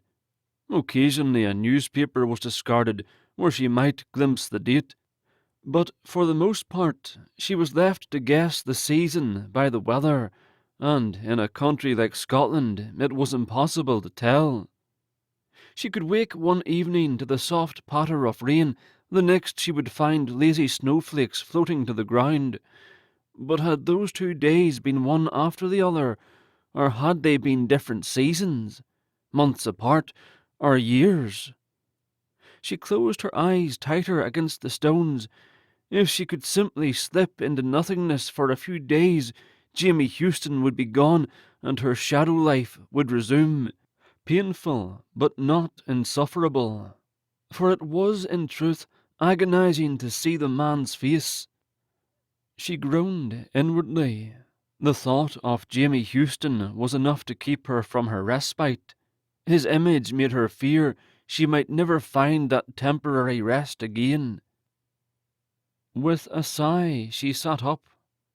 Absently, she willed away the ghost of blood on her nightclothes, as she always had upon rising. But her next worry was not so habitual. She wondered what her hair looked like. Heaven and angels help her, she wanted to look presentable in case she saw Jamie again. What nonsense! Why would it matter? It wasn't as if Ian was coming for her any time soon. Jamie had been foolish to claim it would never happen, but she knew better. She'd seen the gesture from afar. She'd read the heartfelt pledge as surely as if he'd written it in his own blood. No mistake. And then, after her untimely death, the years mattered not at all. Ian would still come for her. Even if he was nothing more than spirit when he did so, he would come. He would remember that promise, no matter if a wife and children had occupied the rest of his mortal time, no matter if his bones were buried in a distant country, he would remember and he would come, and she was determined to be there on her tower when he arrived. He would see for himself that she'd kept her unspoken promise as well. In his eyes it would appear as if she hadn't moved an inch since he'd last seen her. He would hurry to her side, and they would touch their hands together just as she'd imagined thousands of times. No, Ian wouldn't forget, and if he had forgotten, he would remember any day now. With peace restored in her breast, she allowed herself to slip away once more. There's one thing that plagues both mortals and ghosts. Physical bodies notwithstanding, dreams also come to spirits. Unfortunately, Elspeth slipped not into a senseless state, but into a restless dream. Dread filled her, knowing just what would come, for pleasant dreams were lost to her. She dreamed she was on her tower again, always on her tower, always in her nightdress, always with her hair spilled around her shoulders, just as Ian preferred to see it. And there she stood, pressed against the fanciful crenulation, intent on painting a picture when he turned to look back. An image he could carry in his mind of the woman who waited for his return from Moor, a reason to give her young soldier to fight wisely and come home. Her heart leapt when his figure moved away from Kinkeld House and into view. Each of his steps pricked at her heart as he moved even farther from her down the drive, but she would not so much as whimper. She'd promised when they'd parted for the last time the night before. She wouldn't fall upon his neck and embarrass him. She'd be as stoic as his mother, proud and silent as he went off to do what a man had to do. I'll stand on the tower and watch you go. All I need to see me through until you come back to me is for you to turn back. Just the once. Turn back and know that I will be here awaiting. He'd promised, but as he stomped down the drive with purpose, she worried he might forget. It was torture, truly. So she'd prayed, Turn, Ian, turn. If you love me, you'll turn. And still he stomped. Perhaps he's frightened. Perhaps his parents look on and he's trying to prove he's not afraid. But he will not forget me. Jamie appeared on the drive then. He hurried to catch up with Ian. The end of Archibald's brown bess wobbled against his broad back as he ran. Two grown men, strapping and brave, going off to fight for prince and country. Once the two were together, the confusion began. They were too far away to distinguish their faces, and to make things worse, they began dancing around each other, shoving shoulders, teasing as they always did. She held her breath as their forms neared the road. Another moment or two, and they'd disappear behind the thicket of trees 20 feet to the left. Turn, Ian. Turn, if you love me. And he turned. The very angels in heaven sang in her ears. He hadn't forgotten. Jamie at his shoulder turned as well. They both looked their fill. Then Jamie turned back to the road and went on. But Ian lingered. She knew, without seeing him clearly, that his attention was on her and not the house. She raised her arm and reached out to him, telling him she knew. Ian, my love, come back to me. Then he won her eternal devotion by placing a kiss on his fingers and blowing it back to her. Giddy with joy and relief, she pretended to catch it. Then, for the longest moment, they simply stared at each other. His hand rose to match hers, like he longed for one last touch, just as she did. Far too soon he nodded and turned away. He stepped into the road, The brown bess nearly swung off his shoulder as he did so, but he shrugged it back into place. Half a dozen steps took him beyond the trees that blocked her view of him, and while he took those steps, she was frozen in horror. Surely Ian had also been carrying a gun. Surely he wouldn't be hurrying off to join Lord Lovett unarmed.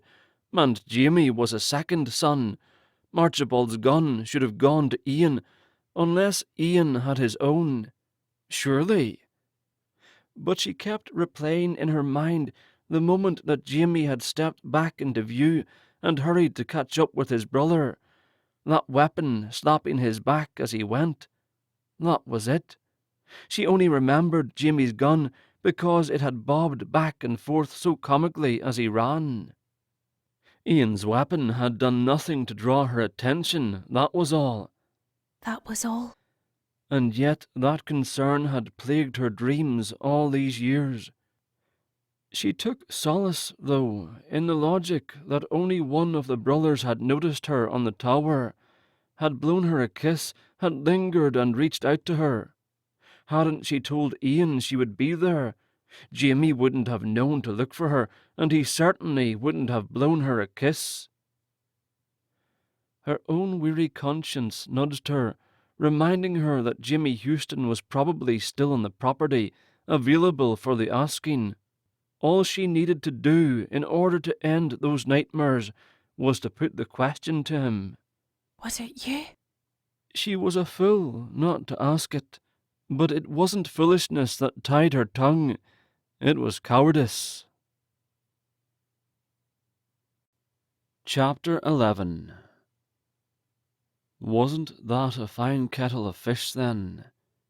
Jamie had frightened off the film crew, but he'd also lost Elspeth. Sonny might show herself at any moment, take a good look about and shake her head in pity before sending him off to face his maker. It was probably time he considered what he might say to the Almighty. That had him high-stepping back out into the yard to look for the lads to whom he'd been unkind. If his actions would have disappointed Archibald Houston, they surely would disappoint God. But it was probably his respect for the former that dictated his actions for the moment. Though most of the equipment was still inside the manor, the men were all out at the vans. The light inside the vehicles gave them away. Jamie hiked out to them and rapped on a side door. After a long moment, it slid open, though tentatively. "How is Matt?" he asked. Dawson shook his head. "We don't know where he went. I came to beg your forgiveness." To a man, their brows rose in surprise. "I'm sorry if I frightened ye," he said. "I was wanting a private word with the lass, you see." "No problem," Dawson said. "But just to be clear, you're really a ghost." "Aye." He gave them a brief summary of his life, his death and his time at Culloden. It was disappointing that so much could be covered in a few sentences. It was clear that the crowd was a little mixed. Some believed he was a ghost, and some did not. But they all conceded that he had indeed been speaking with the 18th century ghost of a woman, and on familiar terms. "What's the problem, lads?" Jimmy chuckled. "Is it because you watched me eat supper with ye?" That started an entirely new conversation that ended with him explaining about the quest to perform a noble deed. A cameraman raised his hand to get attention. "So that's why you wanted us out of here, so we didn't steal your thunder?" "Steal my thunder?" The man shrugged. "Well, if we helped her cross over to the next life, or whatever, then you wouldn't fulfill your quest, right? You wish to help the woman?" Dawson grunted. "Well, yeah, that's what we do. It's not all for the camera, you know. If she never shows up on film, we'll still try to convince her to move on." He shrugged a shoulder, which wasn't easy in the tight space with 7 other men crouched inside one van. Jamie was taken aback. He'd heard many a medium claim to want to help the spirits they harassed, but most of them were more interested in their own ends, so it was surprising to hear it, even though he'd come to like Dawson and his crew. It must have been the dramatic acting in front of the camera that had convinced him otherwise. But something else occurred to him, and he was sorely ashamed. There he was, sure as rain in Scotland that his motives were nobler than those of the Yanks. But in fact his intention of aiding Elspeth had been driven primarily by his own thirst for revenge. He was no better than Dawson and the rest. In fact, he was worse. At least Dawson had intended to help the woman, whether or not he could get footage of her. Could he claim the same? He pitied her, certainly. But did he hold just a little something back? Did he begrudge her enough for choosing his brother over him, that he might have left the last to her hunting if it did not suit his end?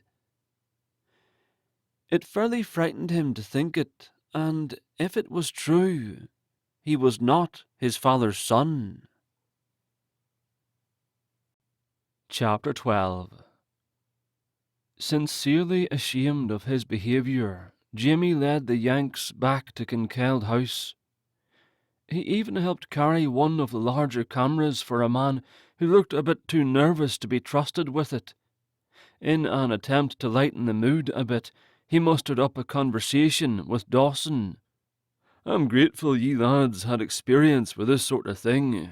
From a ghost's perspective, I've never paid much attention to ghost whisperers per se. I wouldn't have kenned how to go about sending a ghost to the other side." "Experience?" Dawson grimaced as he walked. "We don't really have experience. We're always just kind of shooting from the hip." "Shooting from the... I don't understand," Jamie said, but he suspected the explanation wasn't going to resemble what he wanted to hear. "I mean..." Dawson spoke to the road before him and gestured oddly with his hands. "We've never actually seen a ghost before. You know, Elspeth is our first real sighting." Jamie concentrated on his steps, determined not to stop and take issue with the man. There would be nothing gained by upsetting them all again, and a fine tongue-lashing from a ghost would likely send them all running back to the vans. "Forgive me, Elspeth. The doctors I bring ye are no doctors at all."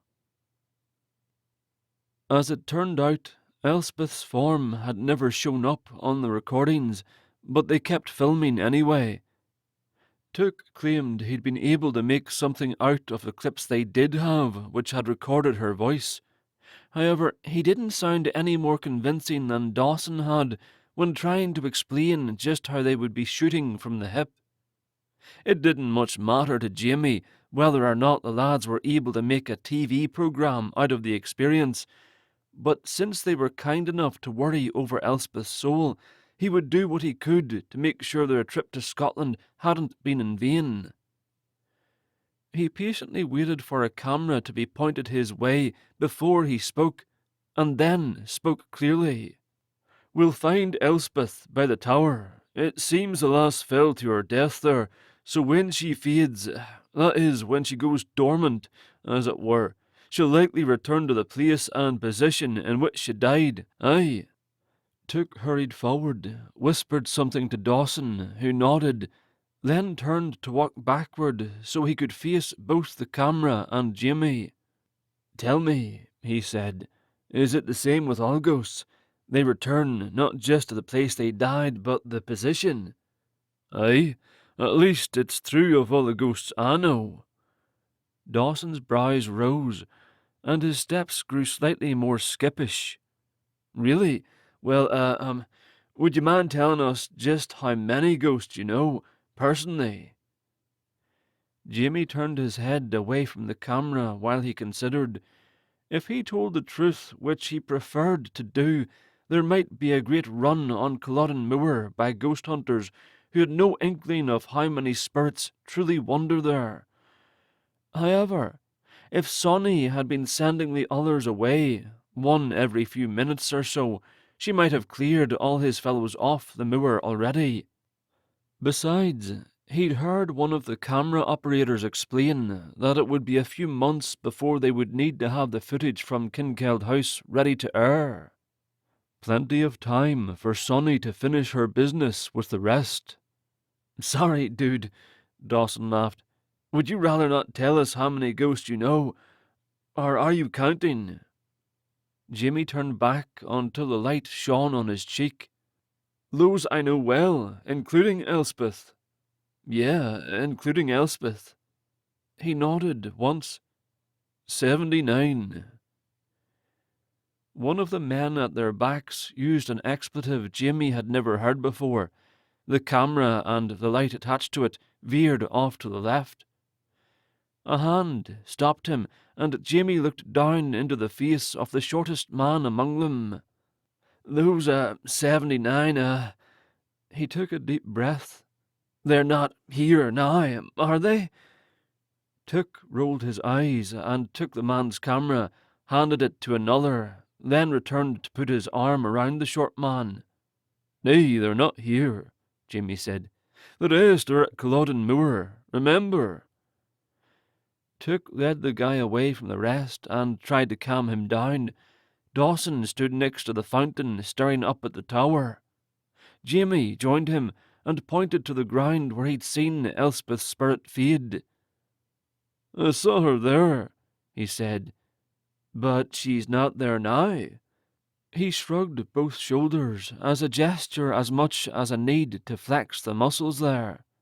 She may be. Once she's dormant, you can't see her, or rather I can't see her, so I assume ye can't either. Dawson nodded and looked back to the tower. High enough to kill you if you fell. Jimmy sighed with the weight of the truth that she hadn't fallen, but jumped to her death. Dawson's face twisted. You think someone might have pushed her? Nay. Jamie scoffed at the idea of anyone so villainous at Kinkeldine. With a sudden smile and a wrinkle around his eyes, Dawson nodded toward the tower. Let's go up. You think you might attract her attention up there, do ye? It's worth a shot. Chapter 13. They took the short cameraman with them and left the others below for Took to direct. The outer door was locked, but Jimmy knew another way in from the third floor at the highest point where the tower and manor were still attached. They went to a small solar with a wide fireplace. To the side of the mantel stood a small arched door that might have been a short cupboard of some sort, but it was actually part of an escape route meant for the family, a way to get themselves into the tower without needing to go outside to do it.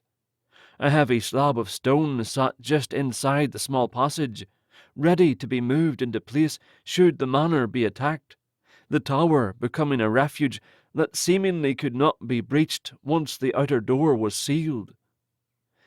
The escape plan had been a great comfort to Archibald Houston after he'd lost his sight in an accident at the smithies. If the alarm bell was rung, the family could find safety without the need for him to gather them all himself. There was no key for the door, but members of the family knew how to move the handle and slide one of the slats of wood to reveal a metal loop. A push of Jamie's finger, and the door popped open. I showed this to Elspeth, he said. For nearly a week before the harvest, we would sneak into the tower day or night and play king of the castle, like children. His heart strained at the memory, searching for that euphoria he'd felt during that stretch of days when Elspeth only had eyes for him. He'd felt invincible. The world lay at their feet as if the West Tower had truly been the seat of their kingdom. It all started at the common moorstones to the north. The stones, so ancient they'd nearly worn flat to the ground, and covered with moss and lichens, they were nearly invisible to passers-by. One had to know they were there in order to find them. Jamie spotted a rather pretty lass moving among them, and crept closer for a better look, hiding among the shrubbery and trees that surrounded the place and made it into a veritable fairy clearing. Elspeth was nearly 18, but she stood on the highest stone and pretended to be the queen of something, as a 5-year-old might do, talking to herself, ordering her imaginary servants about while she stepped from stone to stone. Plucking the petals from a flower, she tossed them on the wind and watched them blow away, one at a time. A soldier sent to war, who deserves a kiss farewell. And she began kissing the petals before dropping them. After destroying a few flowers in that manner, she became sad, and Jamie grew sad too. Silly, he realized. Determined to cheer them both, he hurried around behind her, picked up one of the pale purple petals, and presented it to his fanciful queen, along with an elegant bow. "A soldier returned, milady." Her sudden smile pleased him, but the silence made him nervous. "You see," he continued lightly, "not all are lost." She grinned and curtsied. Thank you, kind knight, and I'm glad that you've returned after so gallant a quest. I shall make thee a minor king then. She stooped and brought forth a long twig. After a fluid swipe that removed the dying leaves, she laid the end of it on his shoulder. Kneel, sir. He knelt, but he stopped her stick with his hand when she would have moved it to his other shoulder.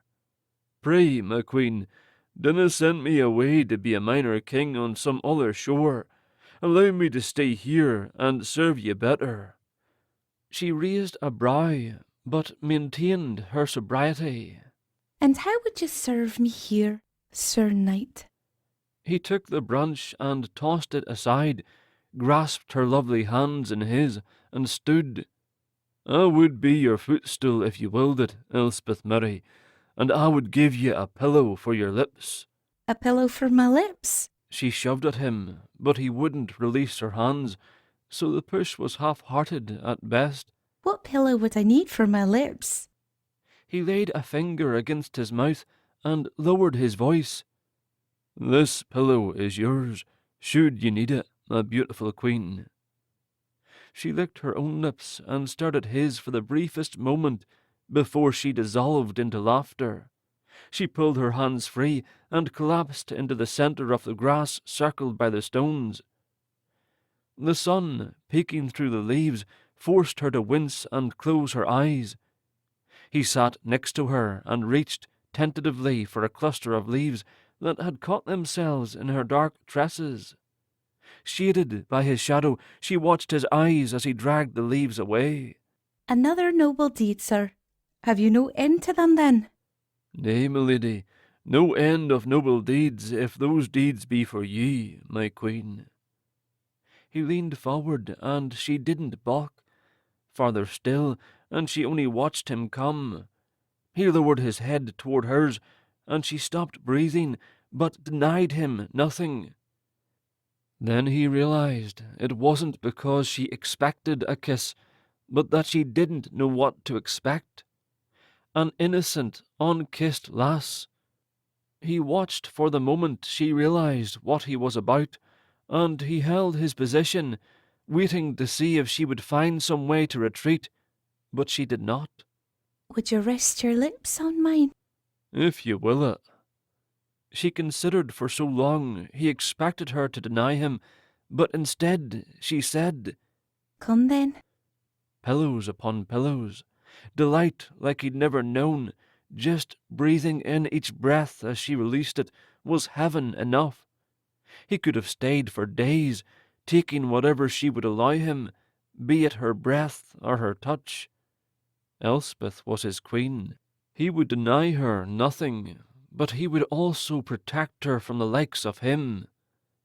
An unkissed lass no more, he thought, as he pulled away from her, and the weight of what he'd done descended upon him.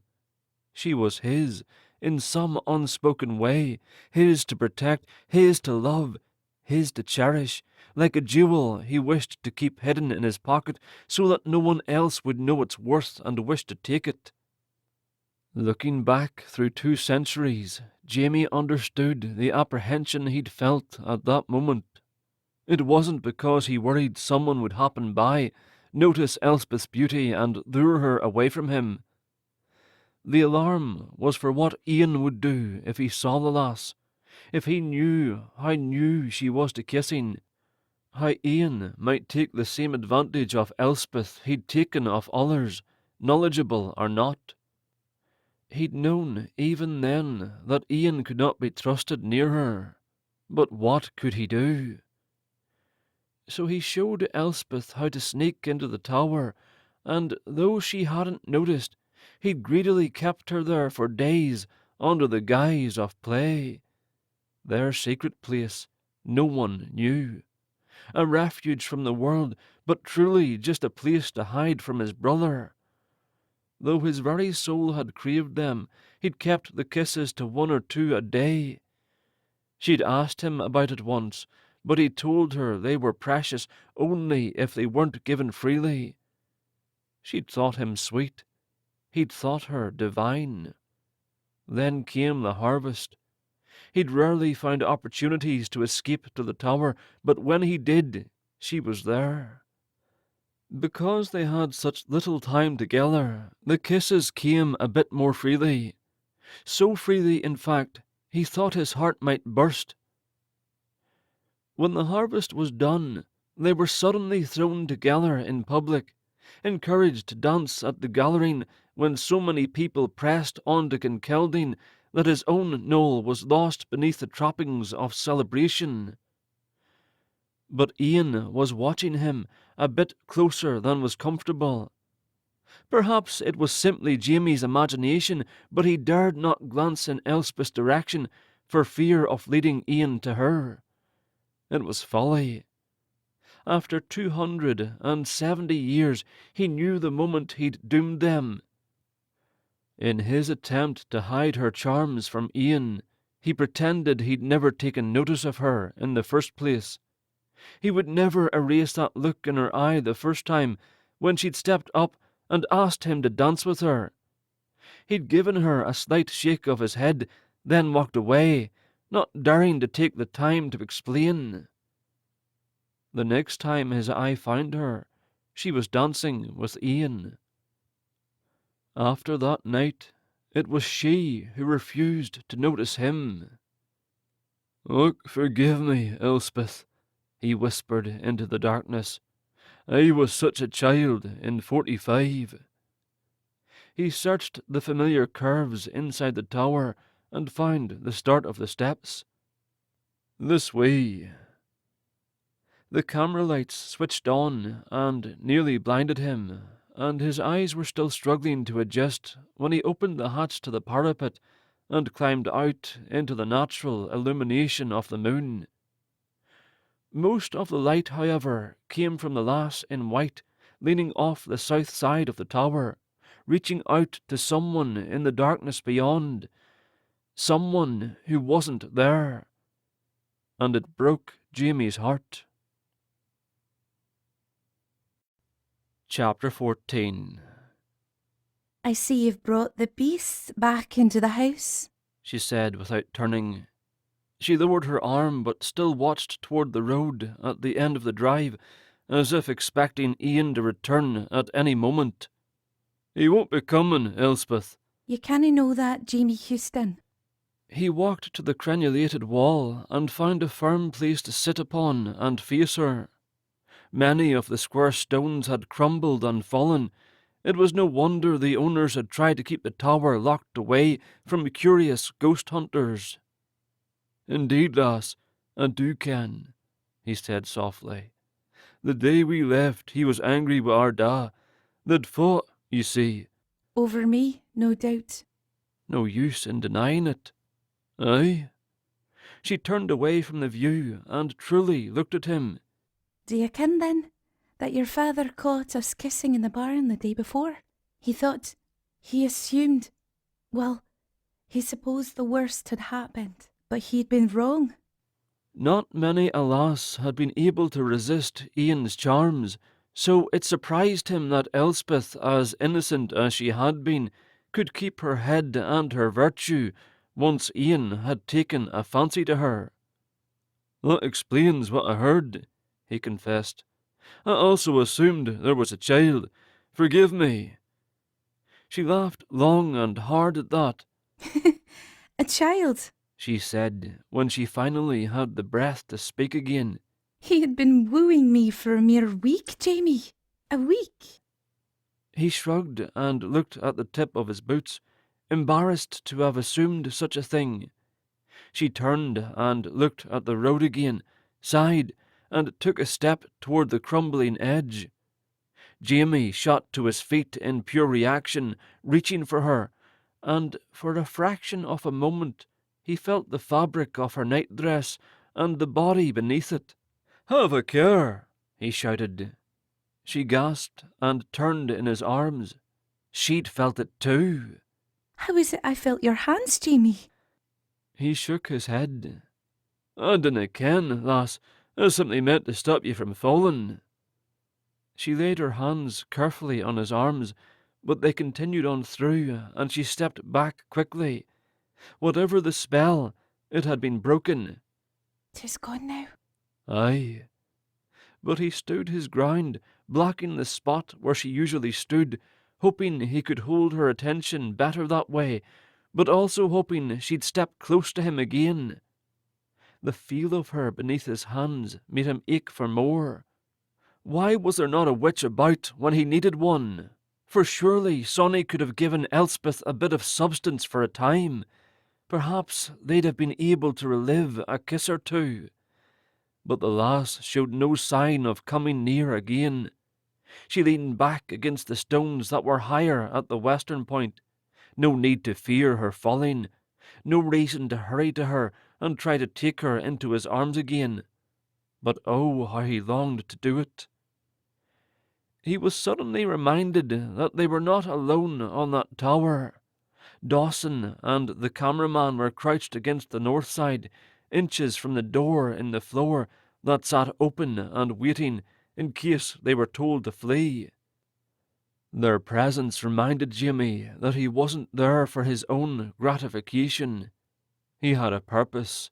He was there to help her move on, either with his encouragement or with Dawson's. His feelings for Elspeth had nothing to do with what needed to happen that night. "Elspeth," he began. "Jamie?" There was no way to make the words sound kinder than they were, so he simply said them. Ian vowed he would never return. She gasped. Her mouth hung open as if he'd just reached forward and surprised her with a slap, and it took her half a minute to recover. He bit his lip and waited. "You lie," she said, then looked at their audience. "He lies." Jamie shook his head sadly. "I'm sorry, lass. When we were standing there at the end of the drive, I asked him if he thought he would live to return.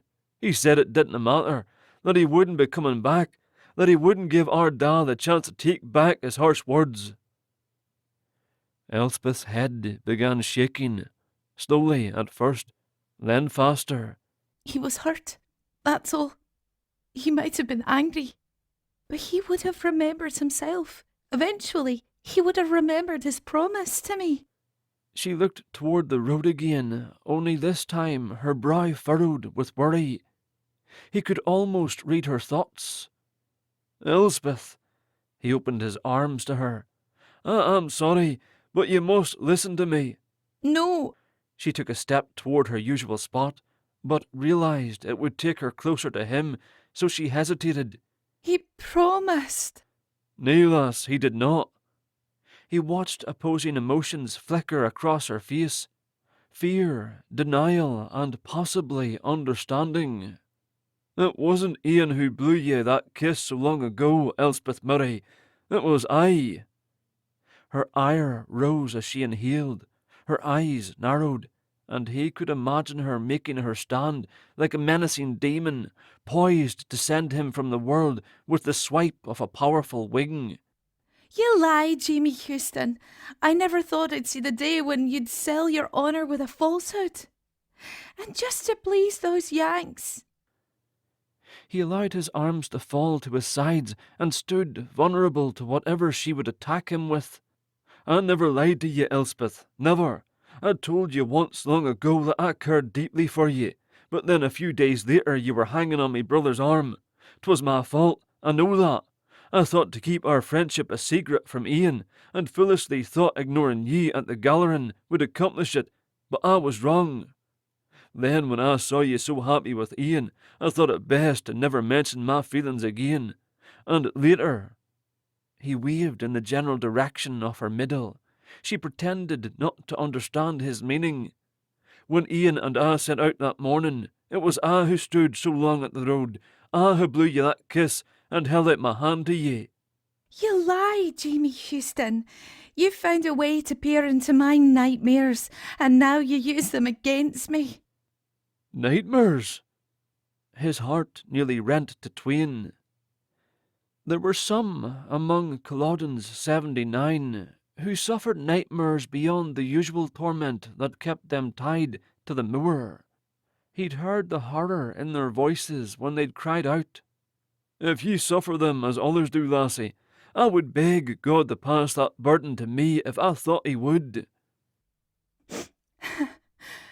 My nightmares would mean nothing to you, for in them I lived that morning over and over again. But it is not Ian looking back at me from the road. It is you, just as you say. The pair of you look so much alike that in my nightmare I've confused you. A great sob racked through her, then another. He stepped forward, determined to take her into his arms again, whether or not they would feel it. But she took advantage of his movement, hurried around him, stepped to the edge, and flung herself off the tower. Jamie was so shaken by the sight, he began to quake. Then his heart burst like a tankard swung angrily into a stone wall. He was the one who cared for the woman, and yet he was the source of her nightmares. And for all he kenned, the idea that he loved her, and not Ian, might have been what drove her to fling herself off the tower. "Oh, sonny, why, oh, why did you send me to Culloden?" Ignoring the pieces of his heart scattered across the battlements, he stalked to the hole and lowered himself into the bowels of the dark tower. And woe betide any cameraman who tried to follow. Chapter 15. Elspeth was far too upset to find her rest, so she settled atop of Jamie's knoll and laid back to look at the stars. Not many clouds, a rare, clear night. It was almost calming. Almost. Heaven and angels help her, was it true? She thought back to those long days when she and Jamie had lived in their private little world and fallen hopelessly in love, or at least he'd claimed to have done. Had he been truthful? She sifted through her memories and tried to think of another time Jamie might have lied to her, but she could remember nothing suspect. Of course he might have a talent for half-truths, for all she knew. She couldn't say the same about Ian. There had been many a time she explained away his little lies, telling herself he only said things to avoid hurting her feelings unnecessarily. She could still feel Jamie's hands on her, pulling her away from the edge, even though he knew she was beyond mortal harming. It was Jamie who ran to her side without thought. Jamie who had finally come back to Culloden. Jamie whose touch she was able to feel after all those years. She shook with an imagined shiver. Were her dreams nightmares? Or was she simply remembering that morning over and over again, plagued because the truth did not align with her wishes? Plagued with her own guilt for wanting it to be Jamie reaching out to her. It would have been so much simpler had Ian only come. She finally had to accept the fact that over 250 years had passed, and the chance of Ian suddenly remembering about her was no chance at all. But then again, it had taken Jamie all that time to return to Kinkeld House, so perhaps time meant nothing where spirits were concerned. She spun on her bottom so she was facing the road. Will Ian come through the new gate? Will he be the same as he'd been when he left? Or will he have aged? Had he lived to be an old man? Or had he never survived the journey to the colonies, as many people did not? A long voyage would have killed Jamie for certain. His stomach was weak for such motion, but she didn't know if Ian suffered the same weakness. It was odd how much more she knew about Jamie after spending just less than a week on and off in the tower, then a few times during harvest, and after the same amount of time with Ian she knew so little. She tried to remember the conversations they'd had, but Ian's comments were always given with a kiss in mind. She smiled at the memory of his cajoling her out of 100 embraces. Then she sobered when she remembered what Jamie had said, that kisses given freely had less meaning. 100 freely given, a dozen hard won. Then she remembered the moment when those hard-won kisses lost all their meaning, when she'd asked Jamie to dance and he'd walked away. It was no wonder Ian was able to scoop up her heart. After all, it had been lying on the ground, bleeding, there for the taking. She'd been so hurt, she'd never allowed Jamie a chance to explain. She'd ignored him as he'd done to her. If he'd tried to get her attention, to apologize, she wouldn't have known. She'd only had eyes for Ian. She'd pushed all memory of Jamie out of her heart to make more than enough room for his brother.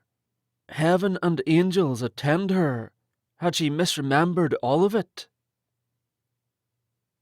Jamie stalked to the road and back again, and by the time he was finished, he'd cleared his head of Elspeth Murray, and he thanked God that he hadn't wasted more time worrying about her while he'd been a resident of Culloden, Moor.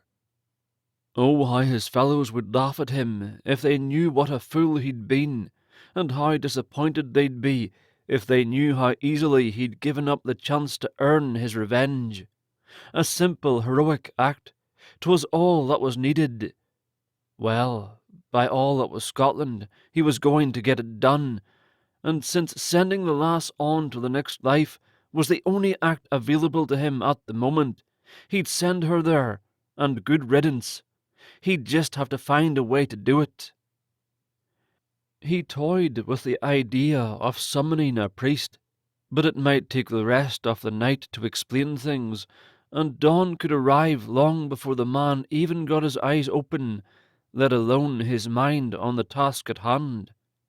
Besides, if Jamie didn't play a part in saving Elspeth, he might not earn that meeting with Charlie. He'd been thinking about that meeting as his boots crunched up and down the drive, and he was thinking that a simple conversation might not do. A satisfying strike to the prince's face sounded more and more appealing, and since his adrenaline showed no signs of dissipating, there was every chance that bonny Prince Charlie might not be so bonny when he arose the next morning, wherever it was that he did so. Jamie refused to look at the tower in case a certain daft ghost might be hurling herself off the top of it again. Did she do it regularly? No matter, he told himself. She would cease that foolishness soon enough. An idea came to him, and he bellowed to the stars before he had the chance to think better of it. Sanseret! He took a deep breath and tried again. Sansary, I have need of ye, lassie." Nothing happened. The stars had no answer for him as they slowly slipped behind gathering clouds. The moon rushed to its rest beyond the west horizon, and the singing in his blood was fading to a memory. He stomped around the fountain half a dozen times to try to hang on to his ire. When he finally strode to an iron bench beside the manor wall, however, it was gone. His body had nothing left to spend except tears, but he kept them where they belonged, behind his eyes. Exacting a little revenge against a poorly advised monarch wouldn't give him nearly the satisfaction he would have enjoyed had a certain female ghost been more pleased to set eyes on him again. He'd been dishonest with himself. He didn't wish the lass to move on only because he wanted to complete his task. He wanted to end her suffering. He wanted her to be happy. It was a pity she couldn't narrow her eyes a bit and pretend he was his brother, if only for a moment or two, and he could pretend. He suddenly remembered her comment. "The pair of you look so much alike." And they did. They always had. Enough so that they might be mistaken for one another in a painting. Chapter 16. He found Dawson and his crew back at the vans again. One van was dark, but through the rear windows he could see 3 bodies lying end to end on the floor. Another man slept in the driver's seat, his head resting against the window. The second van was empty. The third held Dawson, Took, and the short cameraman from the tower. Matt, apparently, was still missing. While he watched a small screen over Dawson's shoulder, the short one's eyes were wide and steady, like they might have frozen in that position, most likely when Elspeth had flung herself from the tower. Dawson was searching his mobile with his thumbs jumping about. Took did the same with his own mobile, but his eyes were half closed. Jamie knocked on the window and smiled. The way the 3 jumped, he worried they might have pissed themselves. "Sorry," he called quietly through the glass. "Dinna get up yet, laddies. We've still a ghost to catch in the graveyard, aye?" Dawson looked sceptical. "Another friend of yours?" Jamie grinned. "We'll find out, won't we?" He didn't bother telling them who he hoped they would find at the east end of the gardens. It was even a bit beyond the gardens, truth be told. So far that Elspeth on the west tower would never see him. "Please God," he prayed, "let it be Ian." Dawn was on its way, and if the ghosts were harder to rouse in the light of day, Jamie didn't have much time left. Since his 48 hours would be up when night time fell again, he was certain this was his last chance. If it wasn't Ian haunting the graveyard, poor Elspeth might never see an end to her torment. Oh, great! Took held out his hand and caught the rain that was only starting. The stars and moon were gone, so the wee storm might last well into the morning. "Dinna fash," Jamie told them. "Spirits rarely notice the weather." Took nodded, but still wrinkled his nose at the sky.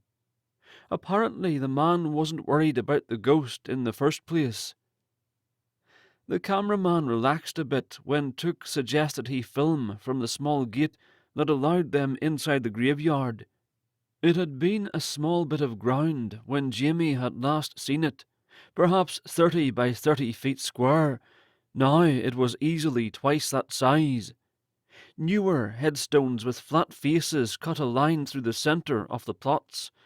Everything to the south side of that line was new and polished. Every marker on the north was carved of rougher stuff, and most were tilted a little off kilter. Jamie pointed. We'll find our ghostie there." Dawson slowed, and his shoulders sagged, but Jamie clapped him on the back to get him moving again. "You couldn't have expected him to be sitting on a cross waiting for us, aye?" Ian, where are you, man?" He hadn't stopped to think about how he felt about his brother, whether he'd want to fall on his neck and weep, or if he'd try to push his fist through the man's face. But he decided to simply wait and see, let his body decide. The rain finally fell in Scottish fashion, and he shivered, revelling in the sensation of cool air passing over his wet skin. He pitied the others who only had small hats instead of a great kilt to unfurl and drape over their heads as he had. The falling drops hushed against the grass and tapped at the markers, but nothing roused. To his right, Took bounced and rubbed his arms. Dawson yawned to Jamie's left. No doubt the pair was hoping nothing would happen, that their night could finally end, but Jamie didn't have the luxury. Elspeth didn't have the luxury. He tried his hand at positive thinking. Yes, the ghost would show. Yes, the spirit would belong to none other than Ian. The man would be taken to Elspeth, so the lass could either rejoice in their reunion or despair when his brother proved no more interested in Elspeth than he had been the last time he'd clapped eyes on her, reaching out from her tower. Either way, the lass would be able to give up waiting for the man. And then what? Then Sonny would come. He would bid his brother and Elspeth Godspeed and be on his way to meet with the prince. And with his ire damped nearly as much as his plaid, he expected the bonny man's nose was safe. Of course, he'd still be able to give him an earful. And then he'd move on to whatever God ordained. He was tired in any case. No doubt he wouldn't have been up to the task of keeping Elspeth's ghost happy for much longer. He thought of his spirit as a battery that had nearly been drained. Surely, after so long. Though it destroyed his heart to think it, he would simply have to leave Elspeth in Ian's hands. If that was what would make the lass happy, then he wished for it too. At least, that's what he told himself sternly. The sky began to lighten. His body was cooling quickly, whether from the rain or from mortal life slipping away again, he knew not. But in either case, he pushed himself forward and stomped toward the older stones. "Ian, are you here? Will you wait for me? Please, Ian Archibald Houston, if you're here, wait for me." "Oi!" a man grumbled and stepped out of a tall monument. "What's the racket then? Who calls me?" He was taller even than Jamie, but his plaid was the same goldenrod yellow. In fact, there was much about the man that made Jamie feel as if his own spirit had risen to greet him. The stone blue eyes were as familiar as could be. Ian? But no. Archibald Houston stood tall and proud. The stoop in his shoulders was gone from bending to tap his cane on the ground. His eyes had life again, and they looked straight into Jamie's face. Tears streamed down his leathered cheeks. "Jamie, my son!" He took a step forward, then paused and looked toward the gate. "Did Ian come with ye?" Disappointment flooded Jamie as surely as the rain. "Forever the second son." "Nay, father," he said, "Ian is not with me." He recalled Ian's words on the road. "I'll not return just to see if he'll take it back again. I hope it haunts him until the day he dies and beyond." What a wicked thing to wish upon your own father. And once again, Jamie had stood by and said nothing. "I was too harsh with your brother," the ghost said. "I pushed him away. He never came back, so I was never given the chance to say how sorry I was for it." What had started earlier as a simmer in Jamie's gut finally reached a boil, and he had no intention of holding his tongue. Ian didn't need an apology, father. What he lacked was a beating. Neither did he deserve Elspeth, poor lass. You weren't the only one who was blind, sir. I was blind as well. I love her. I love her still. And I should have stood beside her and told Ian she was mine, that he would have to find his amusement elsewhere. His father frowned and studied the ground, and Jamie wondered if the man understood what he was talking about. Did he remember after all that time that there was a lass involved? Finally, the old head shook. "Nay, Jimmy, your brother kenned you were taken with the lass. I overheard him say it. I was blind to many things, but not to that. I realised too late that he'd won her away from ye. You couldn't have known it was a purpose. I tried to spare you from that, at least, but it's best you ken it now. You'll remember I warned you to watch your own back." He swallowed hard, though he had no need to.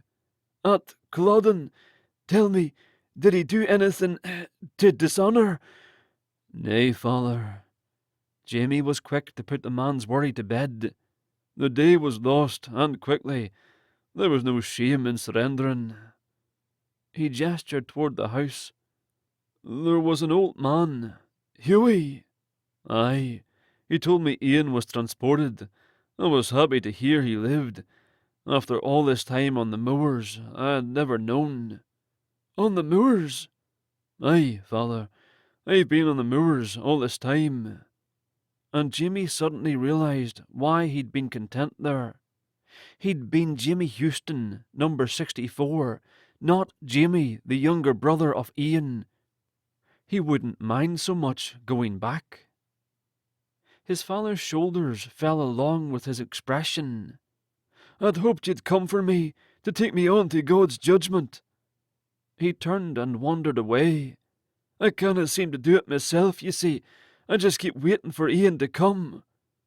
Jamie's ire returned to a boil. "Well, he won't be coming, Da. You may as well stop waiting. We were still on Culloden land when he vowed he would never return. He hoped." He caught his tongue quickly. It would be cruel to tell a man his eldest son had likely cursed him to his current unrest, but to lie was against all he'd ever believed, and it had taken all this for him to realise he'd been so devoted to the truth only because his brother had not. If Ian had been a better man, would Jamie have been a lesser one? The question helped him forgive his brother a bit. Yes, he might have been able to call Ian to accounts, might have been a voice of censure for him, but then what would have become of Jamie Houston? His father stood, waiting for the rest of his comment. "Ian hoped," he said cheerfully, "that you could forgive him." It was a lie, but the sour on his tongue was nothing when compared to the relief on his father's countenance. Archie Houston's eyes overflowed with tears again, like they had the moment he'd recognized Jamie. "Truly, he'd wish for my forgiveness, when all this while—" He stepped further away, keeping his back turned until he'd composed himself. "Thank ye, Jamie. It's good to hear it." Jamie nodded, but he knew his father's relief wouldn't last long, especially if the man was able to leave the graveyard and move on to where he was likely to learn the truth in any case. But at least his father could go. Imagined or not, a weight lifted from Jamie's chest and he froze in his boots. What if his noble act had been to say bedamned to his honour and tell his father a wee lie so he could find his peace? Had he not come to save Elspeth after all? As if in answer to his question, a bright glow appeared at the edge of the family graveyard. Jimmy was unable to look directly at it, but his father didn't seem to have that problem. His now youthful face was lit with hope, and he stepped toward the growing light. But he paused and turned back to his son. "Come with me, Jimmy, do. You've done a grand thing for your father, laddie. Let me do the same for ye. Jamie shook his head without the need to consider. Nay, da, go on ahead. I'll be along shortly, aye. His father glanced past Jamie's shoulder and smiled, perhaps in farewell to a home he had haunted far too long. Then he nodded once and was engulfed in blinding light. By the time Jamie was able to uncover his eyes, the only things in the yard were grave markers, and the only light was a dim glow behind grey clouds. A pale yellow edge of sky lined the mists to the east, and though the storm hid it, morning had come to Culloden. Elspeth! Chapter 17. Jamie spun on his heel to head back to the tower, but stopped short. Elspeth stood at the gate next to a nervous cameraman who completely neglected his camera. Elspeth? Aye, Jamie. He gestured toward the north stones. Did you see then? Aye, She smiled slightly. I saw. My da's been here the whole time, he said, just in case she hadn't known. She waved her hand as if the detail didn't interest her. Her gaze was fixed on his face. I thought about what you said, about trying to hide our friendship from Ian. Aye. The sound of his brother's name still bothered him, especially when it came from Elspeth's own tongue. It made no sense to me. You see, when Ian danced with me at the gathering, he told me he was grateful to you, that he'd asked you to keep me away from the other lads until Ian was free to woo me. So why would you need to hide it from him? He did not send me to ye, but I ken ye see it now. Aye, I ken it now, but back then, She shook her head. it suddenly made sense why you wouldn't kiss me much. And I thought you'd been teasing me along until you could push me off on Ian, you see? Jamie only nodded, but inside he was pleased as a patted dog that the lass was seeing his brother in a truer light. So I was hurt, and I wanted to make you regret your part. She began walking forward, and his heart tripped with every step she took. The rain danced around her, through her. The grass showed no sign that she passed over it, but his heart was aware, and he finally felt as if someone was seeing him, not looking past him to locate his brother. That dream I dream? He nodded. Your nightmare, Well, she said while she toyed with a lock of her hair. I called it a nightmare because it made me feel so disloyal to Ian, imagining it was you who blew me a kiss and not him. It's why it upset me so. She stopped before him, but the teasing look was gone from her eyes. The lass was nervous, afraid even, which was made more amusing by the three men cowering by the gate, trying not to draw her attention. Jamie, Aye. why do you suppose I was able to feel your touch when you grabbed hold of me on the tower? He could tell she wanted him to touch her again to see if they could repeat the anomaly, but he tucked his hands behind him rather than prove it couldn't happen. I dinna ken, lass.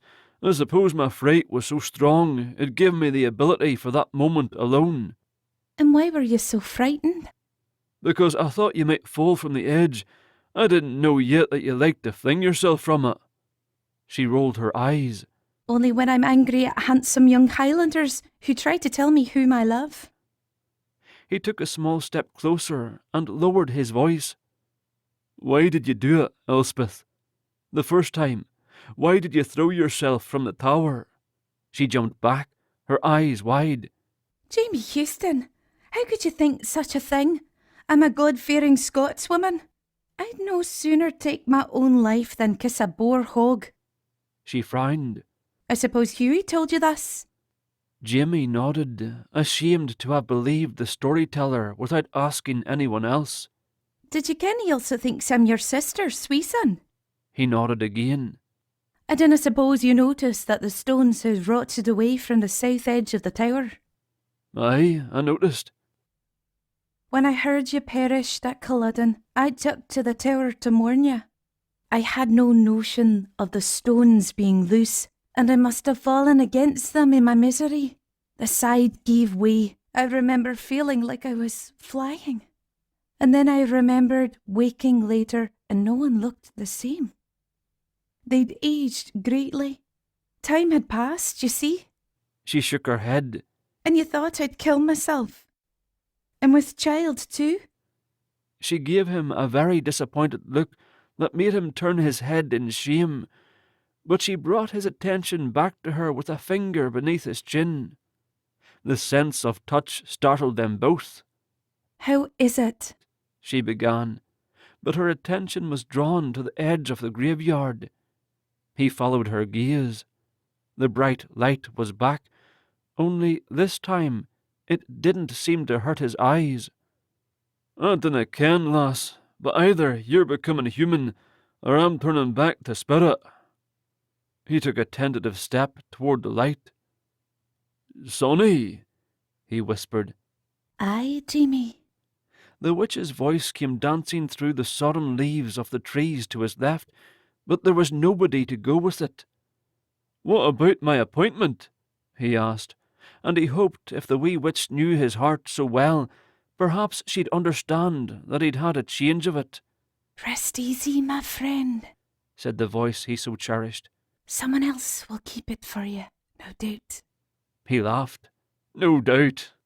He reached behind him, and Elspeth's hand slipped quickly into his grasp. He pulled her forward, entwined their arms, and held tight.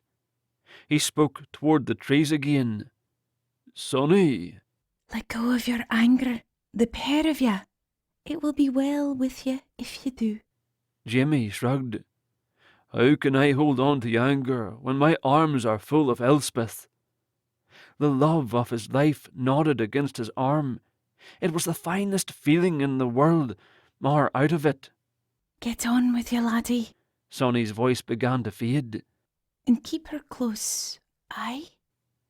He looked down into Elspeth's smiling eyes and silently thanked his wee witch, for she'd given him yet another order he was more than happy to follow. As the white engulfed them, he held tightly to the lass as he'd been instructed, but even as he did so, he felt so many things fall away to be left behind, and all that was truly important went with him. Chapter 18. Dawson let one of the locals of the crew drive the van back to the B&B. He was way too tired to be behind the wheel, let alone remember to drive on the wrong side of the road. He hoped when he got there that Matt would be waiting for them. "Oi!" shouted the driver. "Isn't that your mate?" He quickly pulled to the side of the narrow road. Dawson jumped out and hurried to the body nestled in the deep grass in the fetal position. The clothes were right: brown painter pants, a wife-beater, and a denim shirt tied around his waist. And though his arms were bent and covering his head, they were the familiar deep tan colour that could only be Matt's. "Do you think he was hit by a car?" Took worried next to him. The body on the ground shook, snorted, then stretched. He'd only been sleeping. Matt's eyes flew open, and he sat up quickly. He peeked past their legs, looking back down the road. "Relax," Dawson said, laughing with relief that his friend was alive. "The Houston ghost has moved on." Matt jumped to his feet and grinned. "And what about the other one, Jamie?" "He's went with her." "Oh, that's cool." They headed back toward the vehicle. "So what do we do when we get home?" Took paused with his hand on the van's metal frame, a devious grin on his face. "We scrounge some money together and hightail it to Culloden Moor." Matt reconsidered getting into the vehicle, but eventually did. Dawson was just surprised that it took until they were halfway across the Atlantic before the guy turned in his notice. This has been Jamie The Ghosts of Culloden Moor, Book 3. Written by L. Muir. Narrated by Andrew McDermott and Jen McGurk. Copyright 2015 by Leslie Muir Lytle. Production copyright by Leslie Muir Lytle.